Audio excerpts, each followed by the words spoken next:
Yo, what is up, Vibers? Welcome to some Sunday night scrims. I'm hopping in. This is game one, but we're a couple minutes late here. I just powered home, hit a shower, and threw myself in the lobby as I was doing that, and we got in just in time. So this is game one, diving in. Everyone right around level 4. Let's see, we just hit night one, so we're 420 in.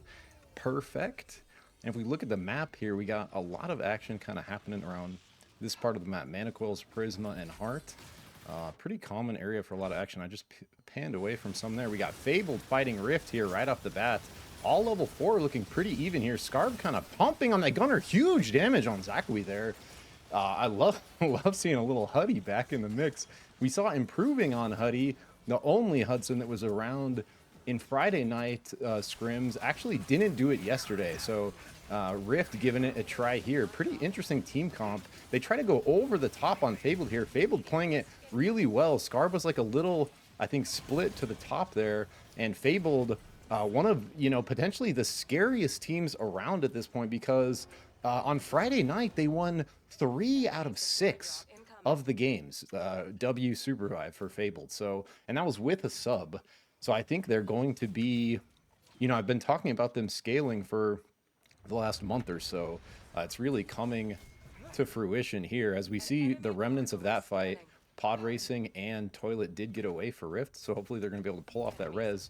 TLD getting in some action with main characters here. Another 2 of our powerhouse teams improving back on the Hudson, putting out big damage on Abador. Abador with the ultimate napalm does kind of corner him there, gets the knock. Now main characters on the back foot, heading to peel out a bit. Lunaris and Galaxy Gayboy both at half. Phenom continuing the pressure on that mech. Lemur with the teleport behind.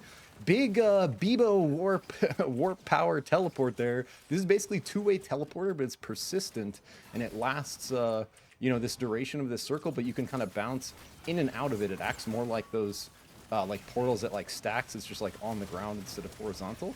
But these guys still at it, improving huge damage there on Lemur. Just not really expecting. Barely left on the Wisp though. That Wisp ult from the Hudson to scrap him into the pack would have been huge, but now Lemur is right back up. Lunaris trying to stop that himself, but is going to get taken out in the pursuit. So just something as tiny as that, just slightly wide left on the Wisp execute for improving is going to kind of turn the direction of this fight. Dylan actually with a really nice Wisp whoosh on the Zeph to pull his boy Lunaris out of there, get him healed. So really nice fight there on both sides, honestly, and we kind of come away in an even 4v4 here, and so nothing gained or lost except some combat reps. Little arena action from yesterday.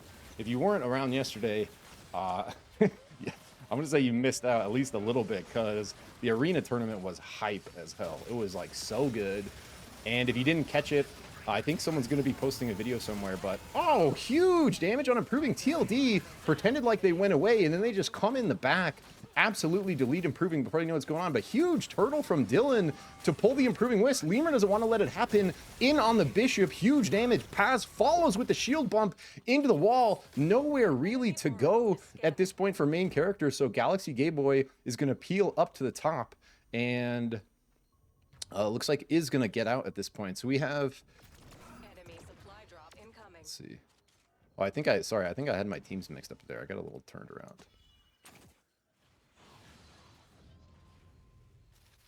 Okay, we got Gap having a really good run in the arena tournament yesterday. Insanely close match against Pineapple Express, Pine's team, Schreikel Jordan. But looking pretty good start here. Full blues, mega cluster nuke, some good purple powers, item evolutions online, little endless reaper action for height.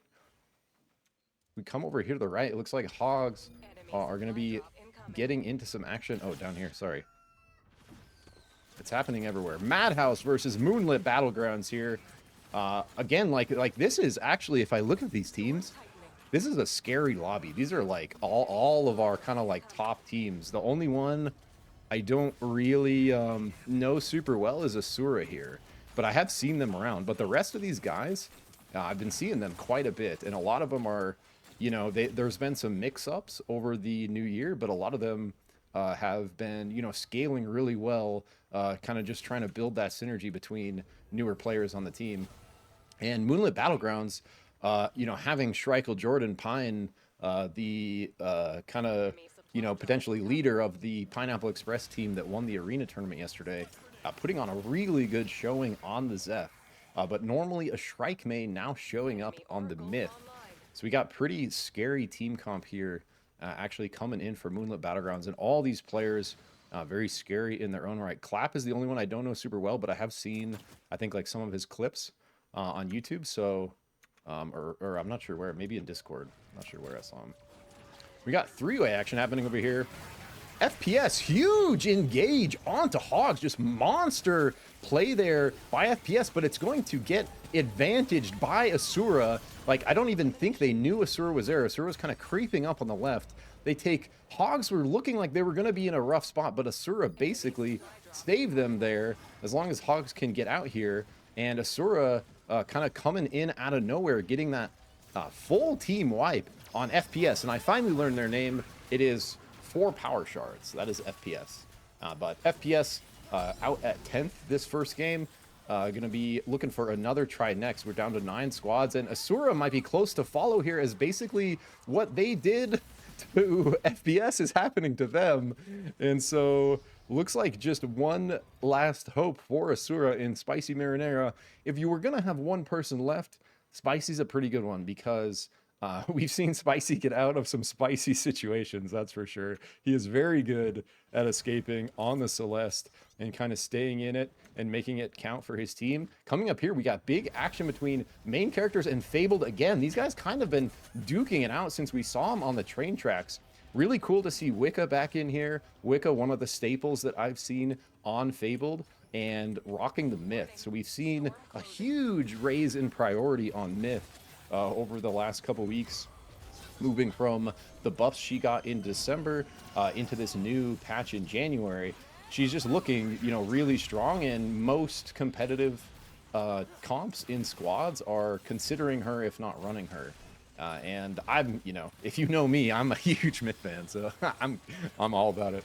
But Gap having actually a pretty nice little fight here against main characters who were kind of peeling, not a good, you know, spot for them. They were literally peeling south away from Fabled. So literally Fabled, those two teams that have been fighting this whole time both just got picked as they ran away from the scrap. So both those squads are now out. Gap getting one squad wipe, Hog getting the other, just kind of picking up those easy opportunities as these guys kind of, you know, run away from the scraps of a bloodbath. Over here on the right, Rift, huge ult coming through from this is pod racing and trying to get countered by the Celeste, but really hard to do that into the Oath. He just holds his shield. It does get broken. She's going to shift out, but not going to make it. Lunatherius trying. Oh, really nice scrap ult there by Scarb. Pulls him in, churns him up, and nowhere to go, really. Once you're below that threshold and the hook is in you. What is this? Jin up to RTK, just zooming across the map. Little Jin movement tech here, using the LMB to just cruise. RTK, one of the potentially best Jins in the game, at least in squads. I've seen RTK do some pretty crazy stuff at this point, and he's one of the few that literally runs it in squads, you know? There's really not that many players that will take this Hunter and use it in a competitive environment. It's pretty hard to pull off. Jin is like really good at like solo, you know, like flanks and like solo type plays. He's really good at like, you know, solo queue type stuff, and so it becomes a bit harder to pull off. I don't know where those creeps just went. RTK is confused too. Oh, it was the ghosts. They disappeared because of day. GG. Unfortunate. He's still trying to bide his time. Hopefully he doesn't run into Rift here. Pretty spread at this point for where we're at in the map. Hogs looking like they're about to run in. Big grab coming through from Madhouse. Dreammaker with the pull, really starting things off great, but it's going to get completely reversed by Hogs there. Really nice fight to completely kind of counter that hook engage. It looks like Jack Lacken is going to try to make the push on Ham. Ham being normally a brawl player from what I've seen on the Myth. So to, you know, exactly what we were talking about just a little bit ago, Myth rising in priority to the point where you know, potentially Brawl main's looking at picking her up. Brawl had received a fairly big nerf, depending on who you ask how big it is. But the biggest thing was a 30% reduction on the area of his LMB. So like the Xing Xing, that's the hitbox is reduced by 30%. So it's like pretty big, and it makes it so it even doesn't really like line up with the animation anymore. So I'm, it's a little, that seems a little extreme to me. They did a damage reduction and they put his knockback back in on the LMB. So I think those things are good, because I do think taking away his knockback for those performance reasons that they did in December was a buff for him, because basically when he's shinging, it's automatically knocking you back, right? And when they took that away, it's like really easy for him to basically stay on top of you at that point.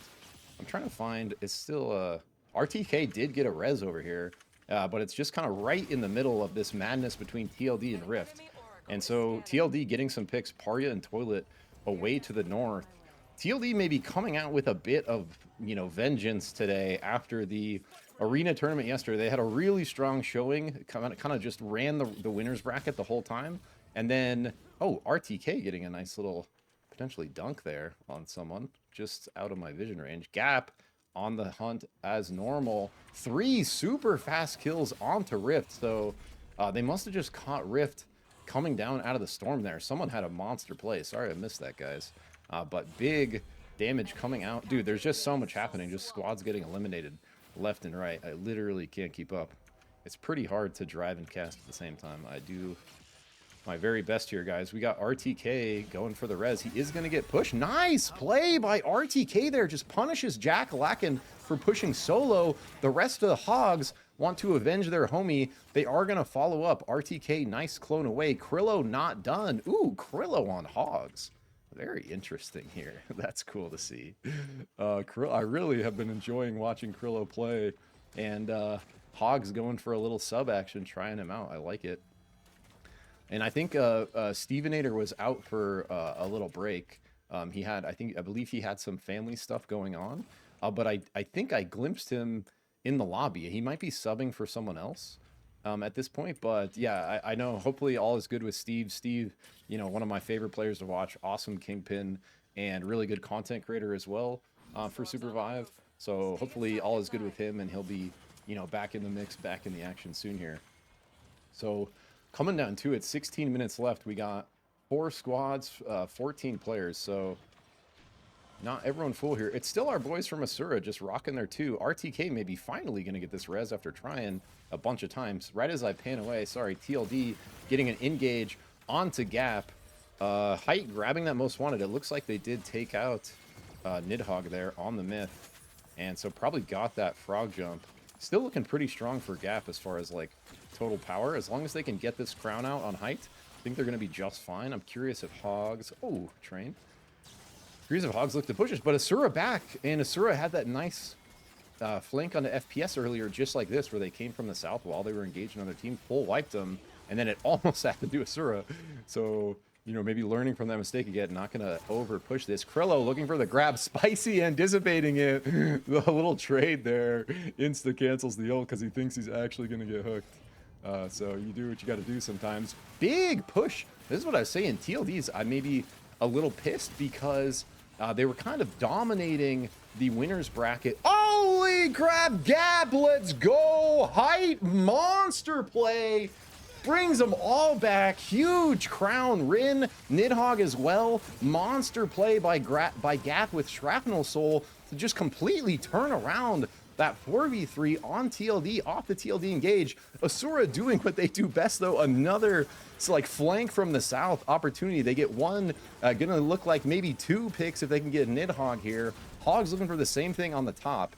And so, unfortunately for Gap, really good fight against TLD, but they literally get opportuned on by 2 separate teams, one from the north, one from the south. Everyone hearing that action. The last 2 teams left, you gotta expect that at least a little bit, but I always love watching... Oh, train! I always love watching Gap's aggression. In the end, they're Hogs just blasting, though. Right after that, double flank, Asura from the south, Hogs from the north. Gap gets wiped. Asura kind of I don't think was quite ready, and Hogs kind of used the momentum, the pacing of that battle to just kind of close things out. Instantly, last 2 squads left after there were 4, and instead of, pulling back, regrouping, they just put the pedal to the metal, wipe them, and Hogs take game 1. Let's go with the Krillo sub. Love to see it. Let's see. I thought I saw Steve Yeah. Steve is subbing on 4 power shards for now. So it looks like oh, what's happening? Oh, run's restarting. So there's been a little it's been a little like there's been some latency for players. People have been having to disconnect, reconnect, and stuff like that. So hopefully all is good there.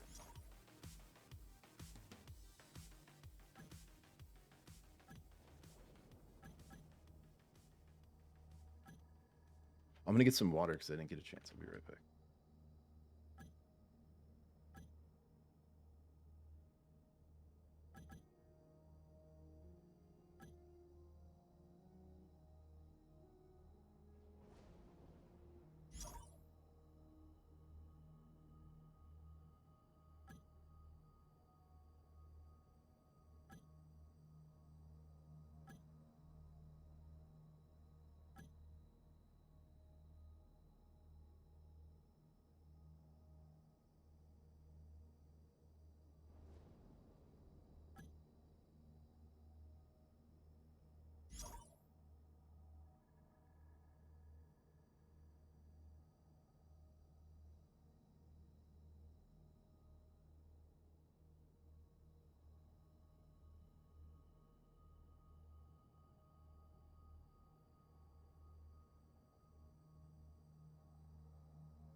Okay, we back. Back in action. Looks like everyone is getting back in the game here. A couple quick restarts. Last player here, Lunatherius. Look, this is the first time I've seen someone have a call sign long enough to pan like this. Interdimensional Galaxy Gay Boy.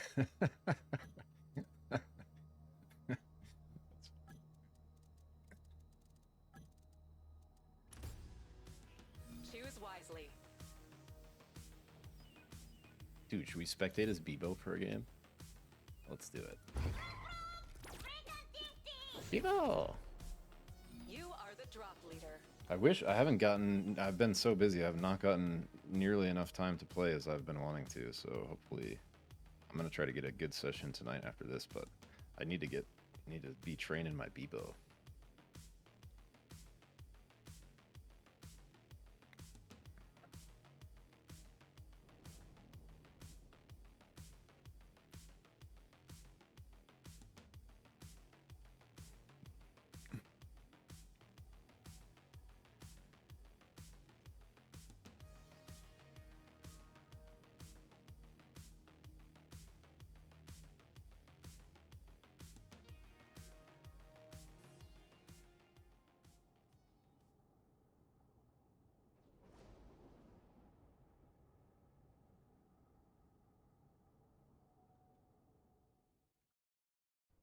When are you gonna call on me?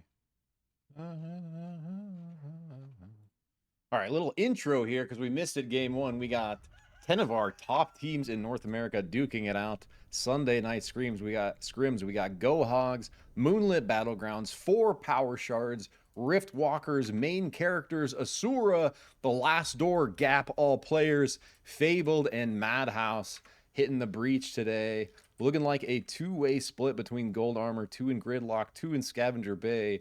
If you haven't played much in the last few days with the new patch here, we have a fully reworked Scavenger Bay area where it's basically split into kind of like 3 discrete sections now. At least that was the intent. And so you can see it's looking quite a bit different than it was before. And we got some hot action coming off the drop here. Teams hitting the breach, going quick, level 2 and 3. We got teams fighting in machine up here. Love a spicy machine fight. Hogs do lock in the boss, get at least one of the armors. Jang is going to grab the green. So level 3 and 2 armors. Looks like they're going to try to peel and just like reset the fight here. Krillo is like all the way out. I think maybe anticipating that everyone's going to go down and he just wants to get away with that blue.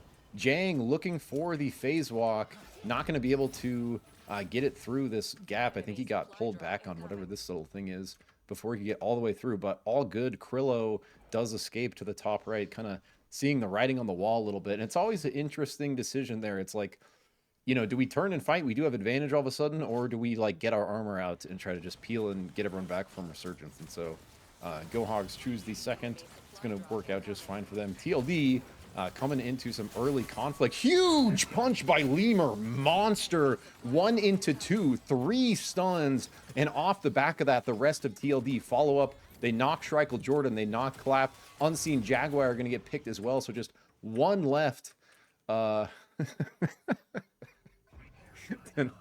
Ten Oath Rodman. That's a stretch, bro. Dennis, Nis, and Oath are not that close. Is this DJ, bro? It's DJ Montague converting to Denoth Rodman. That's a stretch, dude. I don't know about that one. Oh, that's funny. All right, looks like 4 power shards in some action with Gap here. That was like, I love watching Gap because they're always kind of like pushing the pace and looking for fights. And if you ever like, you know, watch Nidhogg stream, I mean, like any of these guys' streams are really fun to watch, but like the way Nidhogg comms, he's, you know, there's never any downtime. They're constantly looking for the violence, and you can kind of see it in the way they play. And it's, you know, it makes them one of the funnest teams to watch, but it can sort of backfire occasionally in really nice spongy tech there by Nidhogg with the phase walk just boosting through. But what I was going to say is that can backfire a little bit sometimes because, like what we saw in the last game, that aggression can get punished by teams looking to third party, and that happens to Gap a lot. Like if you watch, you know, if you're watching them frequently, like because they're kind of, you know, constantly pursuing the violence, the amount of opportunities other teams have to third party them is quite high. So we see them getting third partied a lot, but I think it's a little bit cool because it's like trial by fire. Like every time they get third partied, bro, through these scrims, they get better at fighting on multiple fronts at once. And we've seen them already a couple times, more than a couple times, do some crazy stuff, you know, with the outplays to turn it around against multiple teams. And so, you know, these scrims are almost like, I don't think they're going to, ooh, Lemur having some monster, yeah, Bishop punches. I remember when he was first messing around on Bishop and like, well, he had definitely played her before then, but he was starting maybe his Bishop arc in like December. And he, I don't know if it lasted that long, but it looks like he's back on it now. I love to see it. I'm a huge Bishop fan myself. One of the funnest characters to play in the game, in my opinion. Paz looking for a flank here. He does get pinned by Atheos, so actually going to kind of get reversed. And they actually two-way teleport out? Not, they went up to the left, and so it kind of leaves... Luna didn't quite get there. It kind of leaves Luna isolated, so they are going to get that pick. And it also leaves Spicy a little isolated, because Spicy went to try to maybe back up... Lunatherius. So it looks like Theos and these guys are just gonna kind of, oh, they backed and they're gonna peel south with Resurgence, so they're gonna be just fine. Everyone pretty spread out though. Oh, just kidding, there's a fight happening up here. Madhouse versus, there were 2 greens, I didn't see them. Madhouse versus 4 power shards. Shobmarg looking like they're gonna in a rough spot, basically 1-tap by the time we get up here. Stevenator, Waterblaze, oh, everyone's back up. So Pensato on the Bebo. I think like one of our true Bebo mains here. We've seen him play Bebo every game of Scrims since Bebo came out, as far as I know. And so Pensato, if you're looking for a cool Bebo to watch, I've already seen him do some kind of nutty stuff on the character. And you know, these are the guys that are putting in hours and hours on these on the new hunter like every day, you know? Like these are the guys that sort of instinctively and intuitively like figure out the tech and figure out, you know, what works best and stuff. So definitely a player to be watching if you are interested in the Bebo action. So we will be keeping an eye on 4 power shards here. Resurgence ending, coming into day 2 for game 2. Really a slow pace here, kind of. Everyone taking their time farming these kind of PvE objectives. We got a little posturing happening between Asura and Hogs down here. Hogs looking pretty strong. Off the back of that win, riding some momentum. They did get the 2 golds as they peeled up to the north. Oh, maybe that's where Krilla was going because there was more up there. And then Jackalakid's got the blue. So Hog's actually looking kind of scary here. RTK is, or Asura is pretty good at kind of like lurking. They found a couple really good flanks last game to put them in the top couple. Weedle throwing the dagger back, going, or sorry, Wadle, my boy Wadle. I promised I would never mispronounce it again. Wadle TV going in there with the dagger backward, looking for some damage forward. Looks like Asura, now that they got found out, do not want it. So they are going to just go up to the north here. Going to hit this portal, it looks like. Oh, we are on. So this is the new Storm Shift, guys. Unstable portals. See this portal that spawned here? This is a connector now to this one across the map. So basically at any point, every circle, there's going to be 2 kind of new like cross map portals like that. And they're just like the portal doors you would see in like Academy or whatever, where you can shoot through them, you can kind of play around them. Pensato almost drives Shopmark into the lasers there. That would have been unfortunate. Spicy going in with the ult engage. Can Pensato get out? Not going to maybe have enough peel. Big Zeph ults coming through from both sides. Asura's going to get the better of it. They continue to push off of that momentum. Really nice actually zoning napalm there from Stevenator on the Ghost to kind of stop the push a little bit. RTK though, looking for the dunk over this little abyss gap. Doesn't quite get it in time. TLD showing up to the left might be a little bit of saving grace for power shards here. If I think power shards are maybe just going to dip. Maybe they hit this portal. Shopmark's looking for maybe, you know, fan angle, but I think the portal might be the play. And so, oh, they're going to be right next to these guys, bro. No, take me there, bro. Ah. Dude, this spectating is rough sometimes. It like auto pulls you around. I thought they were about to get into it with these guys. Okay, so they don't want that portal. They're maybe looking for this portal, but TLD is here. TLD rocking Armor Soul, Abyssal Scale on Phenom. Oh my god, Hex Soul Stealer. That thing looks disgusting. These are like the new item RNG evolutions that you can potentially get off of a bit of... you can get a basic version, but you can like pull stats from another item with some luck, and with some good luck, you can pull like a passive effect from another item. So it's actually pretty cool to see some of the evolves here. All right, Paz in with the Abyssal Breaker, looking for an engage. FPS kind of peeling pretty well. Lasers on to TLD. Huge damage coming out, actually. Shopmark there with some nice zoning on the Oath. Is going to get sort of punished in the end. Not going to be able to get out in time. FPS sort of on the back foot here this whole time. I think Stevenator's not even here. Yeah, he's kind of long gone. Doesn't want that fight with. Does hit the portal way over here. Not looking for that fight against TLD. Is going to go for the res. We have Moonlit Battle Rounds right nearby. I very much expect these guys to push this res. But are they going to be able to get there in time? Pine. Oh, nice. So Stevenator does lock in the res. We might see a nice 4v4 here. Pine having, it looks like, the glider boots on. Sorry, main characters in big action up here. Oh my god, against Asura. All right, so it looks like main characters in the driver's seat. Asura down 2 already. So they're just going to have to peel. Luna looking pretty low. So they probably don't want any more of that. Big action down here with Hogs as well. So Rift, Hogs, and Fable just annihilating each other down here. As we come down, Hogs only 2 left. Rift and Fable both at 4. So Hogs potentially caught in the middle of that. Jackalakan does get away to the north. Dude, there's just so much fighting. I literally can't keep up with it, guys. I'm trying so hard. There's literally 8 fights across the map. Gap running down Lunatherius. Luna, who is running from main characters, they are just going to go ahead and lock that in. Pensato's still alive on the B-boat here, kind of isolated, looking to maybe make something happen. But also, Jackalakin's right here alone as well. And so we look at FPS, they're totally split. Pensato's here, Stevenator's way over here. Waterblaze is maybe going to run into Fabled here. RTK again on the lone Jhin crown play, similar to last game. Asura, though, having some nice plays. I've been enjoying them the last, short game and a half we've had. Looking to find those good opportunities, like really playing the BR strategy well, looking for the good flanks, the third parties coming in from sort of the unknown. So Stevenator sees this repair here. Oh. He's looking for the crown kill. Stevenator not afraid at all of the Jhin. And so RTK in and instantly back out. Steve's still looking for him. Thinks he's probably gone at this point. Doesn't want any of it. Usually you see that going the other way, where the ghost would sort of go backward from the Jhin. But Steve just says, I'm not afraid, bro.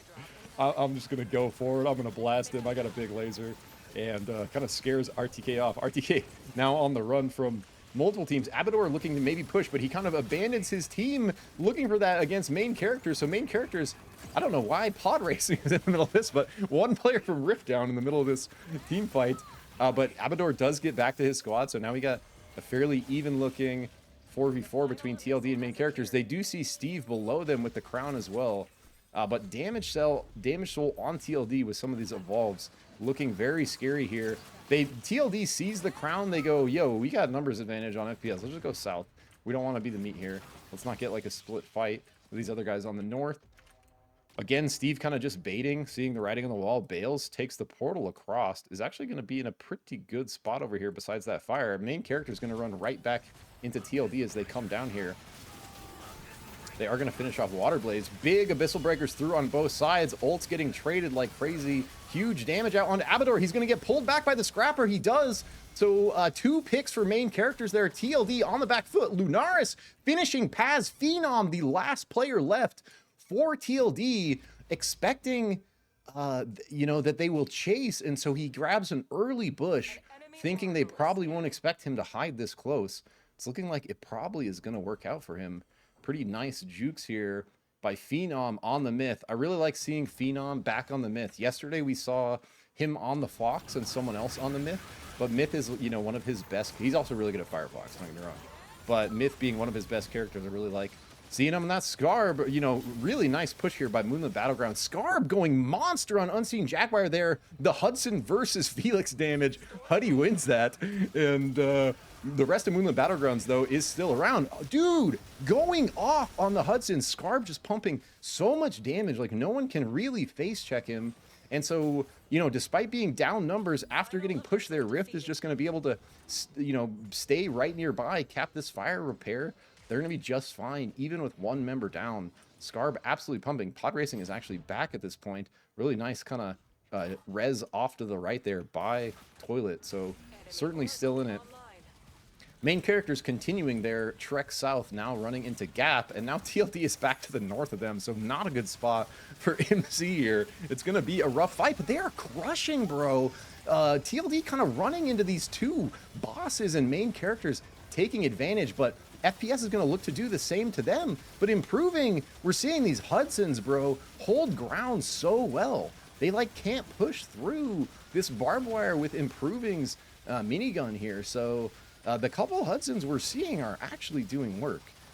And look at these guys. Look at main characters' items here. We got full evolves.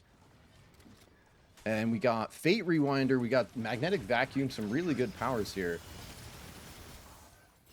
Some ults, just kind of some damage getting traded through. Main characters does have the high ground. They have the level advantage. They probably have the sort of overall power advantage.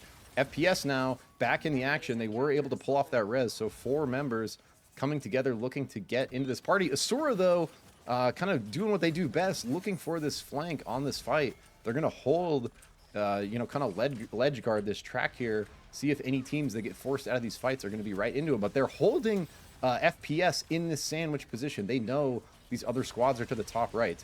And Gap is down here too. Gap able to get, they did take out TLD. I missed that. So Gap take out TLD, get the damage soul, and double soul. Damage and shrapnel is actually so terrifying on the same team, and especially a team like that with very skilled mechanical players. Big ults coming through, Abyssal Breaker, Zeth ult, and in the end of it all, main characters looking so strong, bro. These fights are going so well for them. Improving, just putting out so much damage on the gunner, getting backed up by Lunaris, diving and following on the Shiv, Dylan supporting, and Galaxy Gayboy kind of holding the line on that oath. Like really scary in this game. So I think probably they're looking to continue the onslaught here. They do have still level advantage on some of these teams, 9 versus 7 and 8s here. But I don't know if they know Gap is here. Dude, there's so much action happening this whole time. So Asura fighting Fabled at the same time. Dunmere, huge Abyssal Breaker. Afro in. Dunmere in with a slash. Excuse me, guys. I'm sorry about that. Zakawi also whooshing in with his Zeth ult. Almost a monster play. Zakawi looking to finish, trying to wisp vacuum in for that final auto attack. RTK looking for the dunk, gets it on the grind rail. Monster by RTK to shift the fight in Asura's favor. Now just 3 left. Wicked down as well. One shot. RTK gets that as well with the clone LMB. Dunmere now just looking to peel and keep his team in it. And as that's happening, we have absolute carnage in the top right. After we look at how the positioning plays out, Gap actually being in the middle. And so Nidhogg going to be the last player left, looking to hide in this bush. Rift is going to chase this to the end of the earth, and they don't need to because Scar blocks in another fantastic ult on the gunner. As soon as you drop below that threshold, you get pulled back. But Lunaris in with a monster ult of their own. Huge damage out on the Rift, forcing them completely off this ledge. Main characters having a monster game, pumping so much damage, just completely annihilating these guys' health bars, forcing them to retreat to the north. And so who got? It should be Rift with the souls, but I don't see it. It might be a visual bug, because I believe they killed Nidhogg there. So we should have double souls on Rift, even though we don't. It might be a UI bug. We don't see it next to their nameplates. And so big action between Asura and main characters now here. Huge ult by Spicy Marinara takes out Improving. The main damage pump for main characters, but they're not afraid. Huge Zeph nade from Dylan to pull that fight in the other direction. And they get the knock on Spicy after it was looking so good for Asura. So monster Vortex Charm there for Dylan, reaping the rewards of that fight. Golds, blues, armor all around. Lunaris is low. Oh no, sorry, main characters got the souls, so they show up here. So main characters looking even more terrifying now, but RTK has been working his magic, doing some monster solo Jhin plays out here to keep Asura in it into the last couple squads. Last game and this game, RTK, you know, doing Jhin stuff. This is actually what Jhin is best at. So if you have a Jhin, this is how you want them playing, because kind of existing on the flank and doing these jukes. And RTK is just beast in here, bro. He should not be alive. Finally gets taken out only because the third squad comes over from the right. Main characters does end up taking it out. Huge push here, though, from Rift onto Fabled. Massive damage out. After one tap, gets pulled back by the Improving Gunner ult. So main characters continue their onslaught from the right. Fable in such a bad spot there, just get completely crunched between these two teams. We see nukes out, Lunaris continuing the pressure, monster Shiv ult, massive damage, followed up with the Dylan ult on the Zeph, just completely crushing Rift. A monster performance from main characters here. One left, Zakawi on Fabled, but another monster Fusillade by Lunaris there finishes it out, and huge win for main characters. They were just absolutely stomping that whole game, just riding that momentum. Huge damage coming out from Improving and Lunaris. Monster Zeph nades and ults coming out from Dylan, and Galaxy Gayboy holding the front on that oath. That was just a scary look from main characters. So definitely a team to be looking out for, especially with this kind of gunner in the mix. We also saw Scarb absolutely pumping on the gunner, and so on the Hudson, and so might be, you know, kind of a strong case in this VOD to potentially be running some Hudson action, a little Huddy And hoping that we eventually see a similar thing happen with Bebo, where everyone needs to watch. Pensato just needs to pop off. Everyone needs to be like, damn, this champ is OP. And then everyone's going to start playing Bebo. So we're putting all our hope in Pensato here. I know he can do it. We've seen him do some crazy stuff. But excuse me. It's looking like, based on the chat, everyone's lagging a little bit. I'm going to mute one second.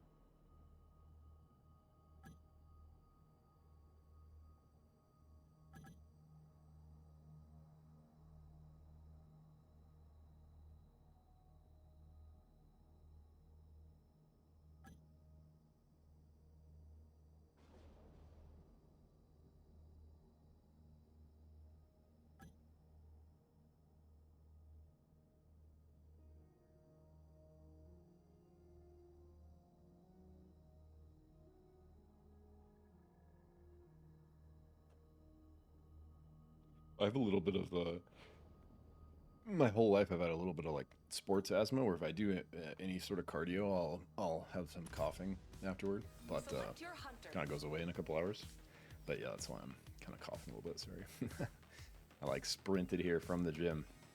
I forgot we were spectating as Bebo. Bebo. You are the drop leader. I saw Zodag, who's doing like community like montage clips. He put together a really cool, or they put, I don't know their alignment, but they put together a really cool community. They're doing like community montages, and they put together a really cool one with Bebo plays recently, like a couple days ago. And there's already like some really cool Bebo plays like just in the short couple days. So you know, recommend checking out Zodag. I've been putting out some really cool videos with just like top clips from different streamers on stuff. So those are like really fun to watch. But it's cool seeing like monster Bebo plays happening within like a couple days of him coming out. And it seems like the big, like a really big combo is if you throw your bomb out and you let it charge. If you tonk, which is his ult, the Mario Kart, you can drive it through the bomb, pick it up, and then if you pick up an enemy with the car as well, and I love this free game lobby, and you crash the enemy, yourself, and the bomb into the wall, or I guess you could bail if you wanted, but if you crash everyone into the wall with the bomb, that's like close to a one-shot on a lot of hunters, where the bomb combined with crashing the cart into a wall just does so much damage that a lot of times you just need like one more bat bop, like right at the end of that to kind of lock it in. Really early drop coming out the gate here from Gap. So this is actually a Fabled strategy that we see, and we see him right here as well. Fabled loves dropping early, like regardless of the path, they love early drops, and they're going to be instantly in it with main characters here. Improving, getting chunked low instantly. Afro with the surge through, numbers advantage now to Fabled. If they can get this knock, Dylan looking for the res, but going to take huge pressure. Only level 1, can't do much on the Zeph, but everyone is level 1. 3 knocks though if they can secure the XP from these wisps. Fabled going to be at a significant level advantage here. Dylan trying to get out of XP range, I think up here on the Wisp, just climbing his way into Narnia, does end up going down.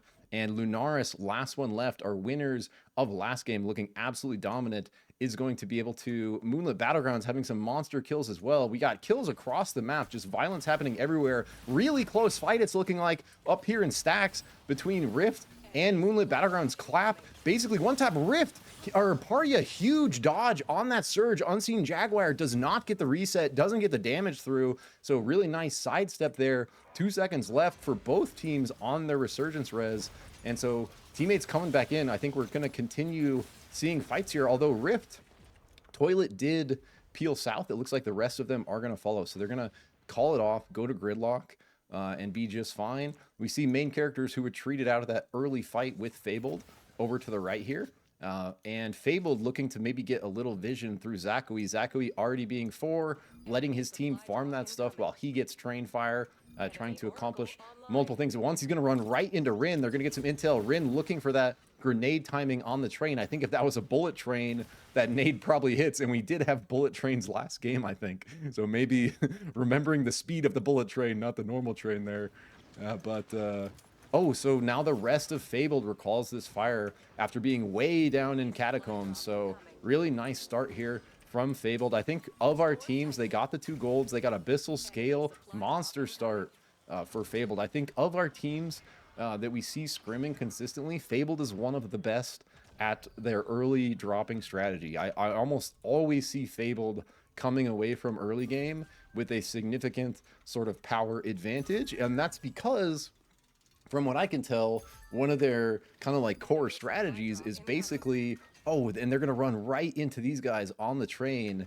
They do hop off just before going to go for these creep camps. They were about to run right into Hogs, who is 5. So I think Hogs potentially got the bugged boss that's giving a little more XP than it should. And so they do have their ultimates. They're probably going to be looking for the violence. They kind of take over train control here as the train continues to head south.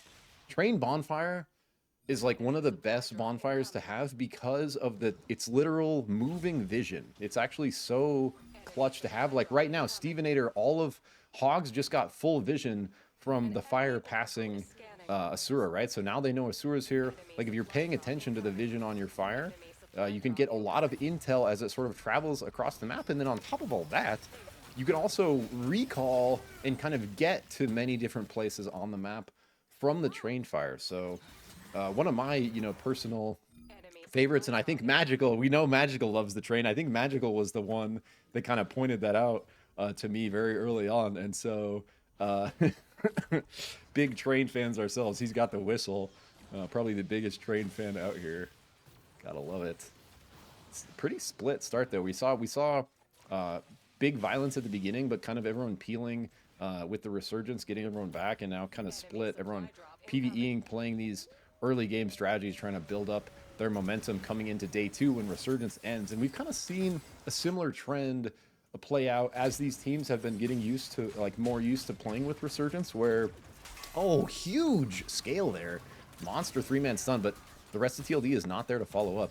They got to be careful though, because it's ults versus no ults. TLD never really afraid to fight, so they probably, think they can win that, but Madhouse does have significant advantage with ults. Dreammaker with a scale of his own. Wait, I thought they got scaled. I'm confused. Anyways, Madhouse rockin'. He doesn't have scale. What's happening? Is that a bug? Oh no, he dropped it. Oh, Fang. Yeah. This is the one we just saw with the stun, right? Am I tripping? Or is that scale? Maybe I'm tripping. Anyways, taking a look around the map, the other team that got the golds is 4 power shards. So we saw a pretty cool run from these guys last game. Stevenator kind of, working that crown, getting everyone back in the end, and Pensato abandoning the Pivo, seeing the pump of those gunners in that last game. He's like, bro, right as I say that, Scarb locking in a kill on his Hudson down here, getting a pick. It looks like on Moonlit Battlegrounds, Unseen Jaguar maybe getting caught out in Mage Bog. The rest of them looking to peel left, and someone looted. It should be Fabled with this train loot, because I'm pretty sure they looted it, but I don't actually see it on them, so I'm not sure. We see this, or they just didn't want the Masamune. I don't know how high prio that is, but it looks like it's still on train, unless that's a bug. FPS pushing down. They're going to actually run into only 2 members of Gap. Gap on the split play here. Just Kenneth and Rin on this Guardian. Looks like FPS knows it. Massive damage coming through from everyone there. Stacked ults. The Abyssal Breaker combined with the Napalm. Just absolutely melting Kenneth before I think he even knew they were there. So Rin, excuse me, feeling out to the south. And Schreikel, our winner of the arena tournament, the Pineapple on Pineapple Express, is going to get caught out here after a little bit of emote action, probably. Asura on the hunt. Nice R&B there, but not going to be enough. Does get taken out. Continues the emoting, true to true to Pine. Getting emoted by Pine is a compliment, though. That means he likes you.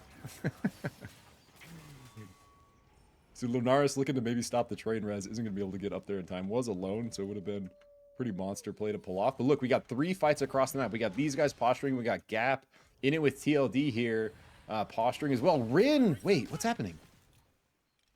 How does he not see Phenom, bro? What's happening? Wait, what's happening? I didn't see a stealth on Phenom. What was that? He was in the same bush. Like, he was in the same series of bushes. They should have been able to see him, right?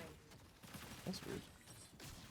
Rin, monster damage on Lemur. Oh, almost is able to get the finish, but the rest of TLD comes to back up their boy, and they stop that final kill. Rin looking strong on the Ghost. Has kind of had a couple arcs on a couple different characters, but we've seen him training on the Ghost lately, moving away from the Myth and kind of handing the Myth over to Nidhogg, it looks like. And it's been working out pretty well for them in the BR. And they were trying to run that same comp in Arena, and it was looking pretty good, but it didn't quite. Lunaris, monster Shivolt, the Fusillade just going off. The rest of main characters, excellent follow-up as Moonlit Battleground sort of gets dismantled there over off of the back of those ults, improving, looking for the Hudson ult to lock in that killing blow on Ghost. Ghost with a nice sidestep is going to get out. Unseen Jaguar right at the Abyss floor, forced to glide, is going to get spiked off of that. So Ghost looking to peel here. And I found out a bit of information about Ghost. Someone's telling me Ghost only plays full damage oath, but maybe because he's subbing here, because he's not a normal player on Moonlit. Maybe because he's subbing, he's playing real oath build, but normally Ghost is basically always on the full AP oath, where he doesn't run any tank items. He runs like double blades, and so we'll have to see if he sticks with the tank build or ends up mixing it back up here. But I suspect he probably wants to run a real build because he's subbing. That would kind of make sense, instead of doing his, you know, kind of favorite personal way to play, making a little bit of a sacrifice for the team he's subbing for. You love to see it. And right there, unfortunate for Jackalakan, is going to get kind of picked on the back end of that. Does get spiked. Krillo also subbing for Hogs here, is going to be over to the left. He's going to run right into Fabled, though. Dunmere does see him. Krillo is a juicy kill here. He's got gold. He's got damage soul. They know he's not the last one, but they're not sure where the rest of them are. Madhouse getting a pick. Looks like we got some 3-way fighting happening down here between Madhouse, Gap, and Asura. Asura peeling off to the north. Oh my god, look at these powers. Abyssal Fang, Fate Rewinder, Power Shuffler on Madhouse. Full blues. Nice evolves. Looking pretty strong here for Madhouse. We've seen Madhouse have some pretty monster runs in a couple of these scrim sessions. Fabled looking for a push. They were following Krillo up here, and it looks like they run right into Moonlit as well. So getting a couple picks from teams like down numbers, it looks like. And Rift, the other 4-stack right above them, they are going to go in, get spiked over the lava. Pod Racing has the surge stacks on him, looking to not get surged by the Jewel for the resets. They're going to run right into TLD on the north. Paz, Monster Oathbreaker, but Rift dodges to the south. Return with a Abyssal Breaker of their own, but they're just going to get so chunked by TLD. Massive damage coming out from the force of the last door there. Paz, Abador, Lemur, Phenom all together just completely destroying the health bars. And so they are going to get knocked out at 10th there. And at the same time, Fabled positioning against FPS on their south. They got to remember TLD is to their north. TLD probably hears or sees this violence. Stevenator just going off on the Ghost. Pensato looking for the wings in on the Gunner. Double wings. Big damage out. Misses the ult though. Water Blaze and Stevenator kind of continuing to chip Fabled on the right. We mentioned TLD coming up down from the north, and they do. And so Fabled sees that. They peel right. They know they don't want to be in the middle of that fight. And now FPS is the meat of the sandwich as Madhouse comes from the south, doing a great job defending those. Stevenator is going to peel to make sure his team stays in it. TLD opportunity off of that. Come down from the north. Huge damage out of Madhouse. Looking for a second team wipe early, and they get it right there. Monster plays by TLD. Coming out with a vengeance today after the tournament yesterday. Really love to see it. These guys are pissed, and it shows. They are just ripping out here. And up here to the north, Ghost is on that Crown, 1 minute left, looking for the dunk on the first tick of the Abyssal Breaker there. Barely late, and does get finished off right before he's able to get off. Stevenator, huge nade on height. Not able to follow it up with the burst, though. Looking to play around the napalm. Not going to be enough to hold off a 4-man gap squad. Especially height right on top of you on the brawl. One of the best brawls in the game. Look at this frog jump, bungee, rampage, last stand. Full pinks with the legendary armor. That is a difficult brawl to deal with here. And we look at the map, slowing down just a little bit. And Krillo, whoa.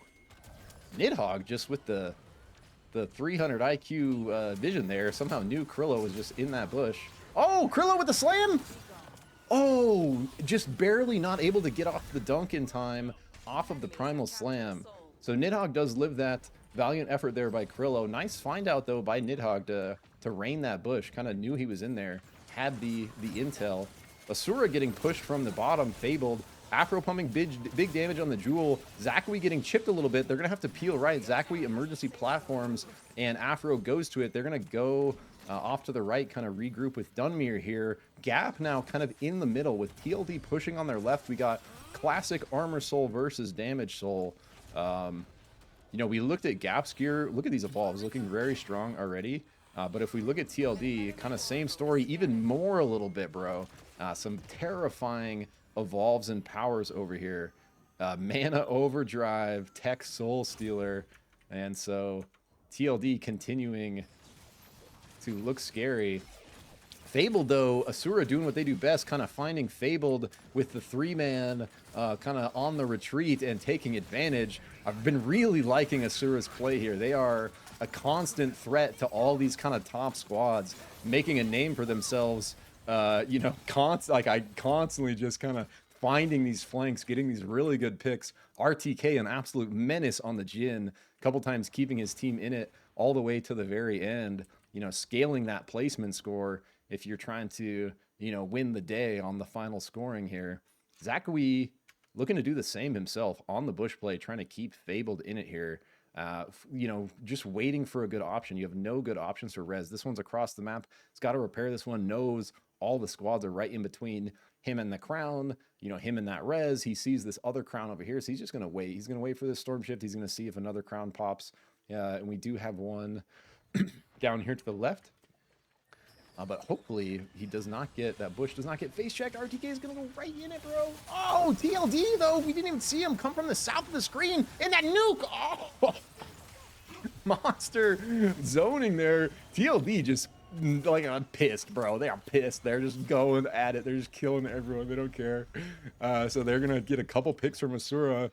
And right when I was saying RTK being the last one, keeping steam in, same exact thing happens here. And so trying to just live it out on that Jhin. Zakui, same thing. So TLD, oh, almost gets Abador, but not going to matter in the end. So Fabled gets knocked out as well. TLD looking to finish off these last couple squads. We saw them get the first 2 squad wipes of this game. TLD looking for a monster game with kills and placement here. Oh, main character is getting pushed really well by Gap, but they kind of reverse it. They end up taking up Nidhogg. I thought they were in a rough spot there. But again, TLD just finding the violence. They hear it. They see the action. They see the low health bars. They just go right in on Gap, trying to run down the brawl. I don't know if they're going to be able to do it, but they kind of anticipate the movement here. Multiple members cutting him off. Lemur just barely short on the punch there. And we look at this power shuffler. Yeah, Paz gets the shuffler. Okay.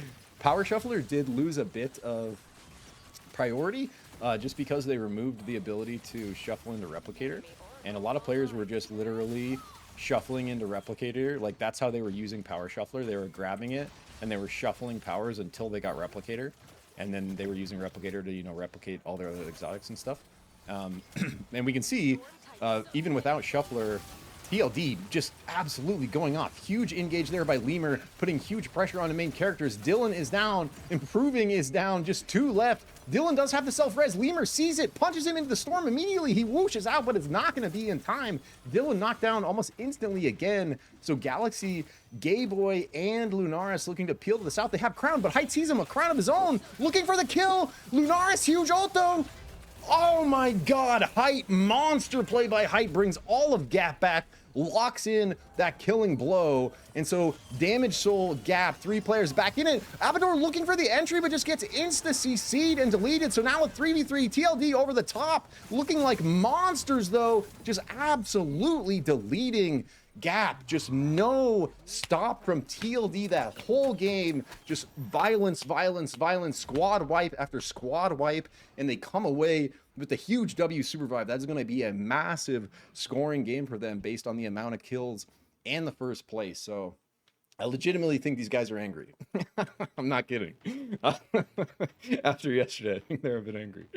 But you know, they are like continuing to prove why they are, you know, have been considered the top squad and have won, you know, previous squads tournaments, and trying their hand in arena yesterday. It was looking like they were going to take the arena title as well until we saw the monster run from Pineapple Express coming all the way through the losers bracket, through Gap, through a couple other big teams, and then finally getting their rematch against TLD in the winners bracket. They win 3 sets to reset the bracket because they were coming up from the loser bracket and TLD hasn't lost yet. And then they win 3 sets again, bro, right after that to close out the tournament. They were close. They were really close games. Like a lot of them were like 4-4 in the rounds, you know, for the arena. But in the end, Pineapple Express taking those W's. And so I think, you know, I've mentioned it a couple times, but TLD, maybe a little chip on their shoulder today, and it's showing. They're absolutely blasting, and I love it. It's so fun to watch when these guys are just like kind of pushing the pace like they have been. So looks like we had a couple restarts here. Someone on Fable having to go out and back in. We've had a little bit of latency issues in the last little bit, and so we're having players having to like restart the game in between, so a little bit longer than normal in between games, but it's all good. I'm gonna do a quick bio and water myself while we're waiting. I'll be right back.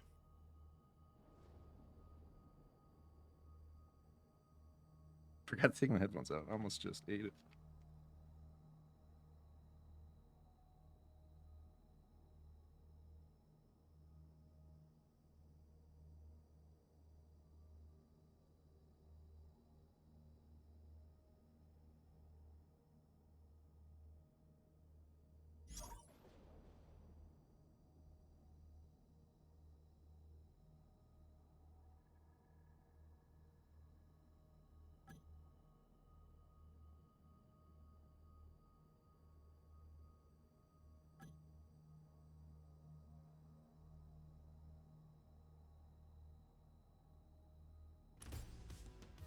Choose wisely.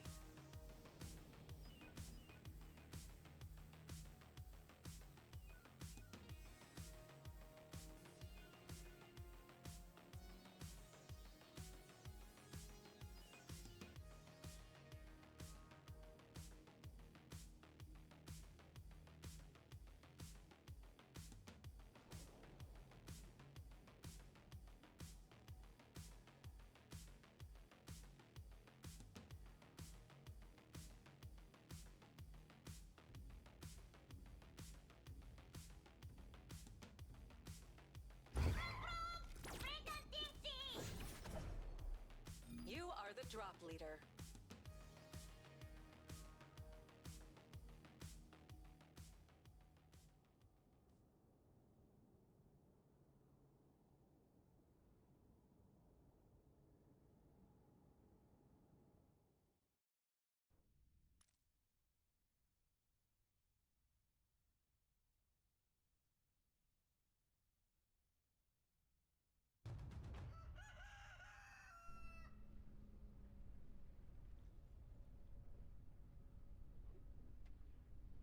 All right, baby, we are hitting the breach with game 4. Sunday night scrims. Let's get it. Plane cone coming across the south side of the map here.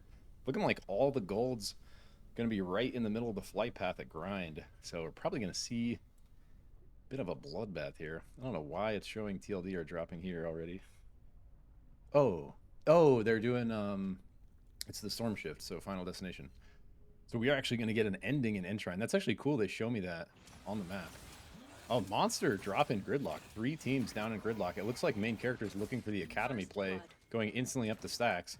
TLD getting a pick as they go through the portal.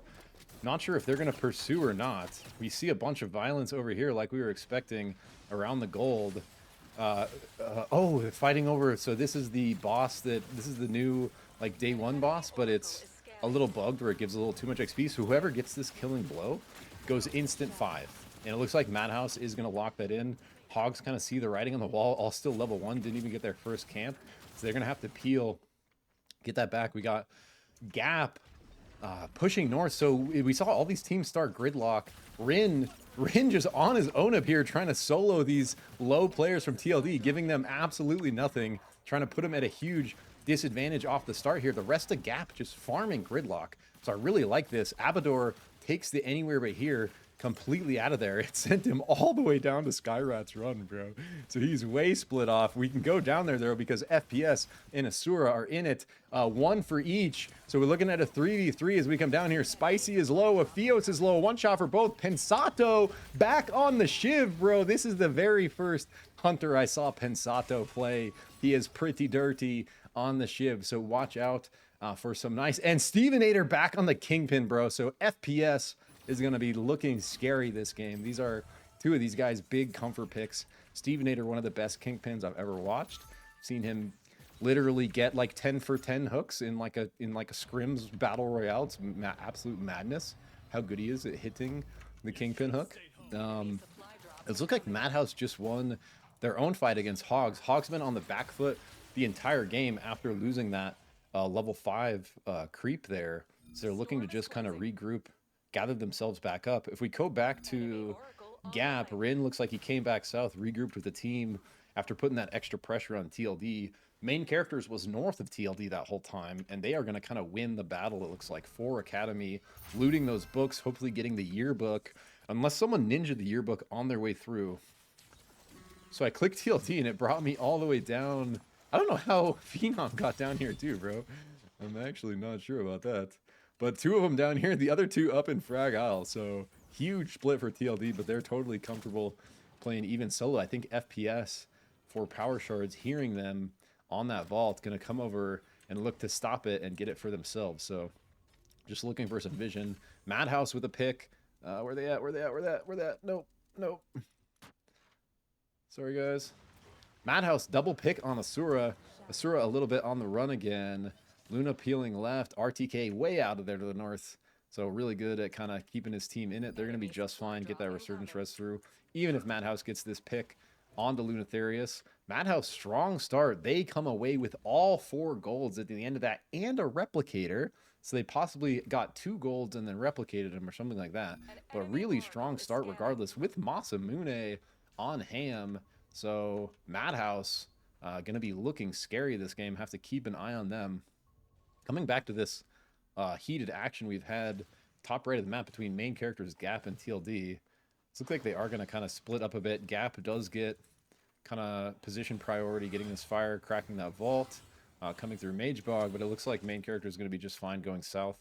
Not really kind of looking to go that direction. Anyways, coming back down to Cold Fang area, FPS continuing their migration migration west here. Oh! Dude, that's what I'm talking about, bro. It's just a centimeter away from the Stevenator grab for the engage there. And FPS looking scary here, but Fabled, you know, one of our top teams. Well, Pensato shipping it in on the Shiv, daggering backward. One of the awesome things about Shiv is you can kind of put out a huge amount of pressure, force cooldowns, but you can do it all while having your dagger out behind you and just instantly pour back like that. The downside is if you get someone close to a kill, or if your team's looking to chase, you will get pulled back to your dagger at the end of the timer, even if you don't want to. So Fabled looking to put up some pressure of their own. Ult coming through. Dunmere trying to force that engage with the shield push. Misses a little left. And Zakawi actually getting caught out. Way kind of overextended maybe on the Zeph. But Afro with a nice pullback on the Storm gets him up. Really nice Whispres. They're instantly out of there. So Zakawi with a whoosh left. Wicca doing a monster job kind of holding all of FPS at bay during that. So really nice play by Dunmere, or sorry, by Wicca and Dunmere to kind of like, but Wicca actually getting like taken out at the end of that.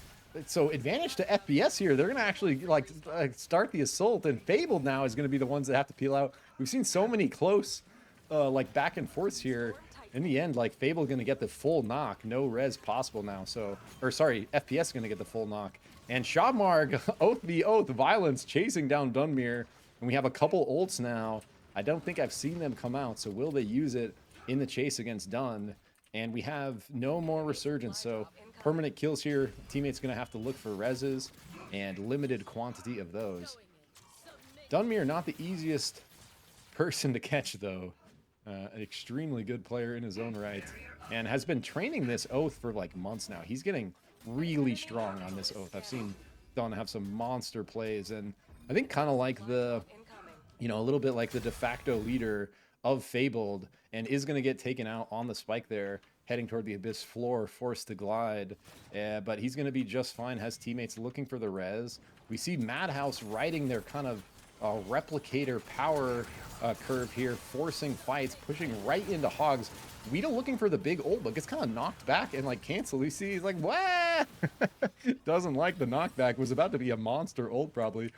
So Weidel looking for the flank now. Kind of try to get the south edge here.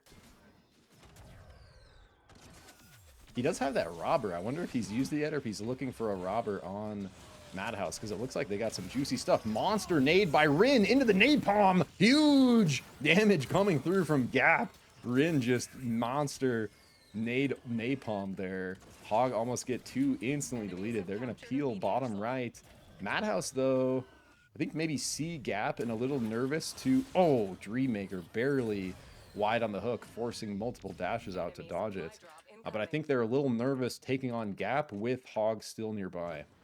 So probably the intelligent play to kind of just peel left a little here, have some patience. They have their bonfire vision, right? So they're waiting for this. They're waiting for Gap. They know Gap is violent, and they're going to wait for Gap to go on Hogs, and then look. They hear it. They're maybe going to move right and look for the third-party opportunity, as we see no way Gap doesn't try to fight Hogs here. But Hogs not afraid themselves. Jang just pumping on that myth, trying to get some early chip damage on Height. Height going in, ults to save, and tries to peel back out. Height really good at going, like, entry on the brawl, forcing a bunch of cooldowns, dashing out, and then getting the empowerment as he's dashing out, and everyone's shooting at him from the level 3 shift. And so we see him do that often, and someone who was commentating in the arena tournament last night actually called that out. So shout out to, I think it was, thank you, Chef. I actually called that out in the tournament yesterday. So actually a really cool, you know, kind of thing to catch and pay attention to. Look at this, multiple fights across multiple fronts. TLD versus Rift here. Big ults coming through. Scarb gonna get caught in that rain, so Lemur goes right through him with the ult because he dies to the rain. Lemur taking huge damage himself, able to peel with a punch, and the rest of TLD able... Oh, but Scarb, bro! Scarb, monster Hudson damage, just absolutely deletes the rest of TLD after they were on the front foot. Lemur one shot, jump pads out, gonna be really hard to catch on this Bishop with wings, and so they aren't even gonna try. They do let him go, but Scarb absolutely going off on the gunner on the Hudson. We've seen Scarb getting multiple kills in multiple games now, just absolutely mowing people over with that machine gun. Really nice play there to completely turn that game around. And I think these guys are making a good case for Gunner coming back into the competitive meta in NA here. So we've seen some really nice Hudson plays. I keep saying Gunner. I'm doing my very best, guys. That's what he used to be called. I'm so bad at using the new names. I still use the old names so often. I'm trying. But yeah, Huddy looking good. And Huddy makes for good action. I'm going to peel down here because it's just madness. We got Hogs pushing into Moonlit, but Moonlit, a really nice hold there. The napalm from Unseen Jaguar, but he steps right into the rain. So after all that is going to get taken out. And now just down to 1 here. Pine, Shrikle, Jordan, last one left. Jump pads out. It's going to be up in the skybox, but does get caught in the end. Trying to shift away into the storm. Not going to make it. So Moonlit Battlegrounds, our first team out of game 4? What game are we on? I think it's 4. First team out of game 4 here. So we saw Fable lose that fight earlier. They were kind of on the back foot, but now not anymore.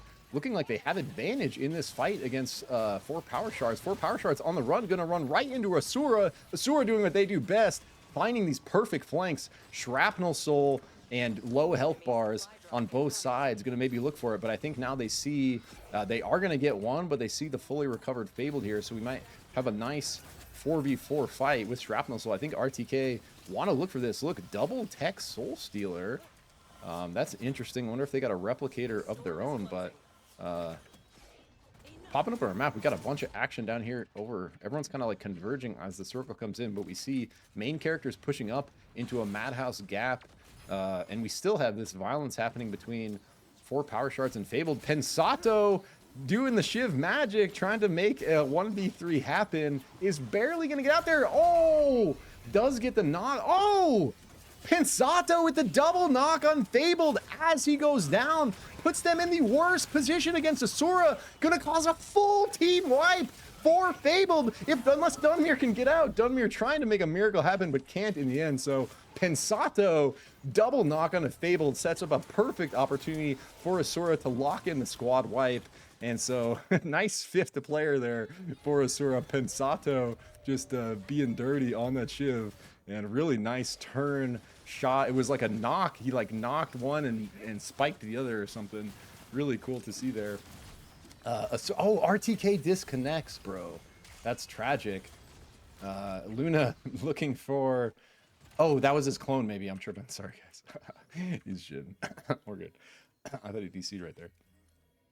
Krillo on the bush play. Last player left for Hogs here. Does have Blinkstone on the Kingpin, but is completely alone. So hoping that nobody face checks this little bush kind of in the middle of the desert here. And he does have this warp nearby that he can hit if he gets in a tricky spot. But he's probably biding his time. I wonder if he's waiting to go here before the circle closes. I'm curious what his plan is, because he doesn't have any good options. He's maybe waiting for the shift and then going to look for a crown. Hopefully gets a lucky crown spawn nearby. But might have had time, actually probably not with TLD coming down. I was going to say might have had time to go for that, but this is why he's playing and I'm casting, because I probably make the wrong call there. So Rift, 2 players left, 50 seconds on the most wanted, and they do not want that. They're going to peel out. You need to play crown over an abyss gap like this. So Pod Racing going to set up, maybe look for this dunk here. Toilet putting down the new geyser power, gonna get some space boost now there. You see Pod Racing kind of looking, maybe he's like, maybe this is the gap to hold, maybe I get a dunk here off the Abyssal Breaker. And we see these 2 teams converge. Krillo's still right in the middle, bro. Dude, what is this guy? Actual ninja, plays on ninjas, an actual ninja here. Krillo on the Kingpin, just how, dude, I was like, he sees the writing on the wall, bro. He knows. Wow.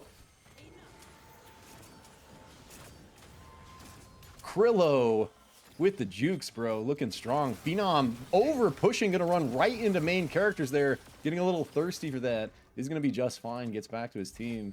Monster escape from Krillo there. Very well played. So still in it for Go Hogs. Continued action down in the desert. Spicy just getting absolutely chunked there by Ham on Madhouse. Madhouse with that really strong start, still riding that momentum. Look at these full golds, still got replicator. Main characters getting a pick on the TLD. TLD looking like they're going to recover, get the res, and actually win this fight, though, as Lunaris is one tap. Going to get taken out by Abador there. Krillo on the bush play finds Dylan for the primal slam dunk, gets it. And so just continuing to keep Hogs in it here. Blinkstone's out of that before he gets into combat, and is actually going to be just fine. Playing this very well, very patiently. I think he's looking here for this crown. That's kind of maybe his end game. As we see Galaxy Gayboy, I saw him just appear here, so I think he took a rift or something. Ends up right next to Rift Walkers, the masters of the rifts. Oh my god, TLD going right in from the north, completely deleting Asura. I don't think Asura even knew they were there. Huge damage out of Abador on the Fusillade, followed up by everyone on his team. So Asura just gets crunched there, right in the middle of 2. So we see Gap owning the Shrapnel and the Fortress, and they're starting to build their Fortnite kind kind of mansion over here. Enshrine looking like it could be a pretty good spot for him. They know final circle is coming in here. Oh, I missed it. Krillo got taken out. So Go Hogs out at 5th. And we see TLD trying to find some inner circle position. I think Madhouse and Gap are looking like they maybe have the kind of best spots here. Rift just biding their time in the storm. Oh, they're waiting for the drop. So they're scooping some stuff out of that blue drop. Now they're going to push in. Gap kind of gave up their left flank. So we'll see if they look to wall in here. I don't think they know Rift is here, actually. So this actually might be such a good... Oh, Height heard that heal. Oh, he's just going to push through that wall build right into all four, into the bush. Like he loves to do. Monster Napalm coming out from Rin, trying to get the snipe onto Podrising. Doesn't quite come through. Barely misses top there as well as he's building the wall. And we see TLD doing the same thing, kind of biding their time, trying to find some good positioning here. We start to see the final circle posturing. Gap having a really strong position here with double soul. You love Fortress Soul on Final Destination because you know where it's coming in. You can really build around it. They nuke out Rift. Rift in a terrible position here, literally nowhere to go. Height on the brawl, holding the Abyss Gap, absolutely destroying anyone that tries to go north. Parya does make it out, but he runs right into TLD. Gap's gonna see, or Height's gonna see him coming back down, and is just gonna, oh, but Parya putting out big damage on the Ghost, almost gets the nade off onto Height, not quite. So Rift taken out at 3rd there, as Ghost gets taken out by the rest of Gap. So final 3 squads left in game 4. Madhouse continuing the pressure, huge grab by Dreammaker with the dunk, so 2 down instantly from TLD off of the Madhouse engage, riding the power of this gold armor. Excuse me, sorry. Gap though, oh my god, Dreammaker again, double grab dunk on both the remaining squads. So now numbers advantage for Madhouse. Just kidding, Gap got a pick of their own, so 3 versus 3 here actually. Dreammaker looking for another magic grab Blinkstone.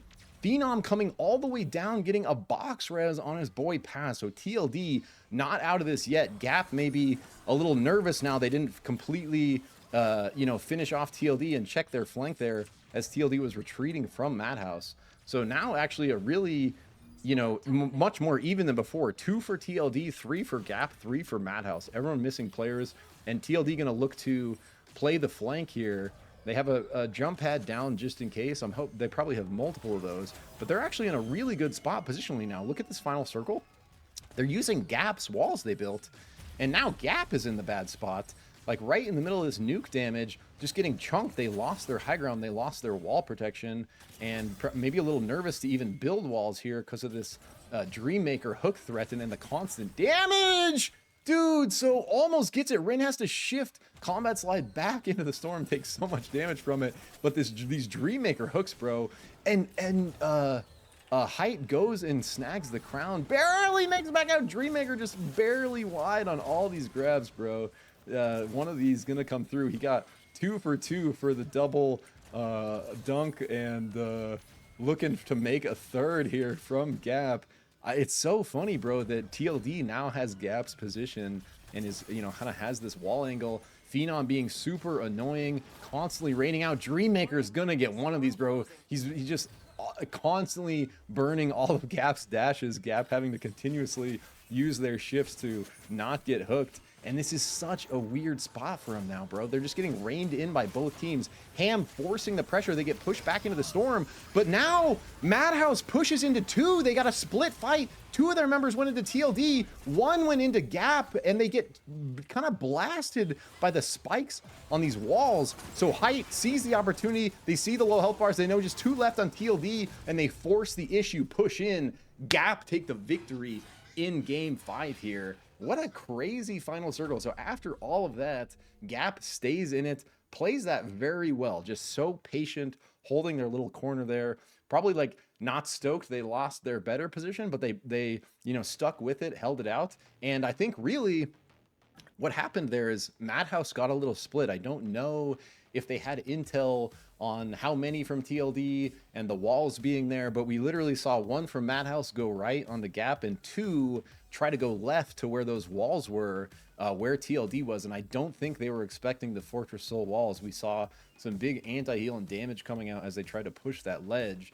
And so Madhouse, after some monster plays, double grab dunks by Dreammaker to turn multiple fights in their direction, they do end up getting taken out at third there. So TLD, ranking up a position in the game, taking second, and Gap coming away with the victory after a very, very strong looking performance, like very well played there, I would say, from Gap. Very patient and, kind of waiting for someone else to make a mistake. And what do you know?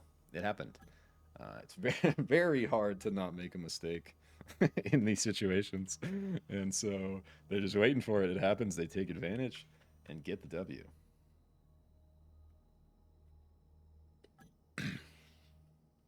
Snow Bombers, game 5. I actually thought that was like maybe a winter only power. I guess it's not permanent or winter only storm shift. Snow Bombers. It's literally bombing run, but it turns you into a snowman. Jank says it's snow bombers or bombing runs. Chalmers says never mind. He goes snow bombers. Yeah, there you go. Snow bombers, yippee. That's funny. I think we're good. We might be going just right into game 5 here. I don't know. I don't think anyone has to restart. Bro, how am I not friends with Phenom? What the fuck?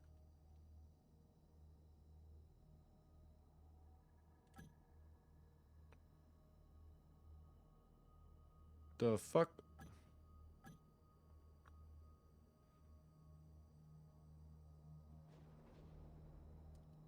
Been good games today, dude.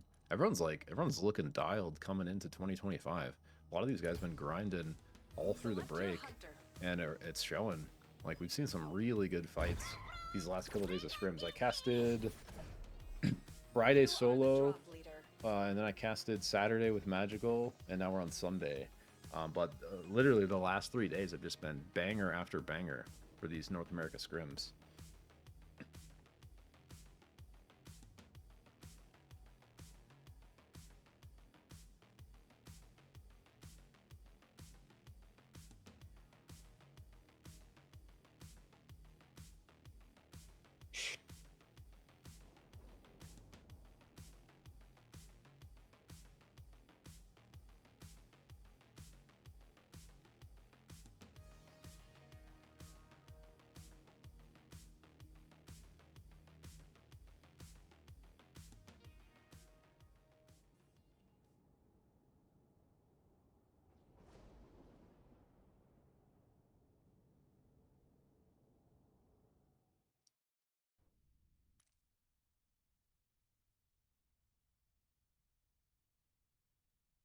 Now this is pod racing.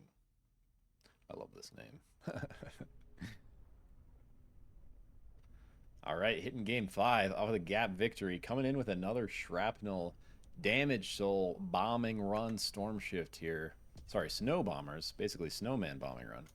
And so if you get hit, instead of dying, you're a snowman for 5 seconds. And that's an incapacitate. So it's like, if you get hit with any damage while you're in that, you will break free.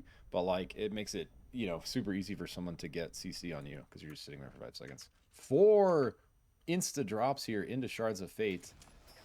Gap, Asura actually with probably the best spot here. Really good split between 2 packs and actually not getting threatened by anyone off of the bat. Hogs going for actually a split of their own. And yeah, actually way more space between these teams than I was kind of expecting. Everyone kind of takes their own camp there. Less space happening down in Coldfang, it looks like, as pretty good space down here too, maybe, actually. Everyone looking for those early levels. Everyone hates fighting at level 1, bro. They're like, yo, let's become real hunters before we kind of get into this. Let's at least get level 2, maybe level 3, have our abilities, and have a real fight. And speaking of real fights, I don't want to pan away from this, but I see action happening up in the north. Big damage coming out from TLD. Paz following up with a shift into the shield, able to take out Stevenator. Pensato going down on the right is there as well from Phenom, it looks like. So the rest of FPS peeling out. Gap in it. This is the action I was looking at up north. Gap in it with Fabled. Two monster teams here. Apro getting a knock. Rin getting a knock. So 1-for-1. Fable getting another one, though. So now numbers advantage to Fable. They're looking for the res on Wicca as well. Rin just trying to distract a little bit, put huge damage out while his teammate goes the other direction. We see him going up left while the last member of Gap, Kenneth, goes bottom right. So still level 1 on the Zeph. Not a good place to be. Probably one of the worst hunters at level 1. Just literally can't do anything. And so back to our fight between TLD and, or no, TLD was fighting someone else for us. So Madhouse coming up from the south, actually a slight level advantage, and they are going to get a pick onto Paz there off the back of that. And they're really going to want to try to push this here. Dreammaker switching away from the Kingpin onto the Myth. So more towards the Myth priority I was talking about earlier, where a lot of these teams are kind of considering that, hey, we might need a Myth in our lineup somewhere. Abador, monster, shifts, gets the knock on a Dreammaker in the sort of 1v3 there. Isn't going to get taken out in the end. But if he had hit, that's the thing about Shift, is if you can keep hitting your shifts, bro, you can make monster things happen in situations like that. Not quite able to hit that final one, so it does get taken out in the end, but a good look there from Abador. And the rest of TLD back in it off the Resurgence res. 10 seconds left for Abador. They don't want it, though. They're going to peel out. Oh, no way. They snuck the armor. Dude, did they rush the vault and sneak the armor? So somehow TLD gets out of there with 2 golds. And Abador right back in it. So actually really well played on sort of like a macro strategy level from them to, you know, be kind of the victors after losing that fight. We see FPS a little split here. Okay, now they're back together, fully recalling. Okay, so these guys got the other 2 golds. And pretty spread as well here, like not a ton. We've been seeing this more. I was mentioning it last game with Resurgence. We've been seeing this more and more. We see some early violence and over like the contested spots, but whoever ends up kind of losing that peels out with 1 or 2, gets their Resurgence reses, and then kind of like finds their own PvE to catch back up. And so we see like these early fights, and we see this little bit of like a dead zone usually during Resurgence, where teams are like focusing a bit more on the PvE objectives and scaling their power, because they know the kills don't mean that much unless they can squad wipe. And so they're kind of waiting to fight till we shift over to day 2 and Resurgence ends, and those kills mean a lot more. They stick. And so the enemy actually has to find a res rather than just kind of, you know, waiting it out in a bush. We do see Hogs on the big split north play. They went right off of that start. Lunaris, I think, shifts forward looking for that play and actually gets popped instantly. I didn't quite see what happened there. Improving, though, trying to hold the ground, putting out big damage on the gunner. 1 tap for Dylan is going to get taken out in the end there.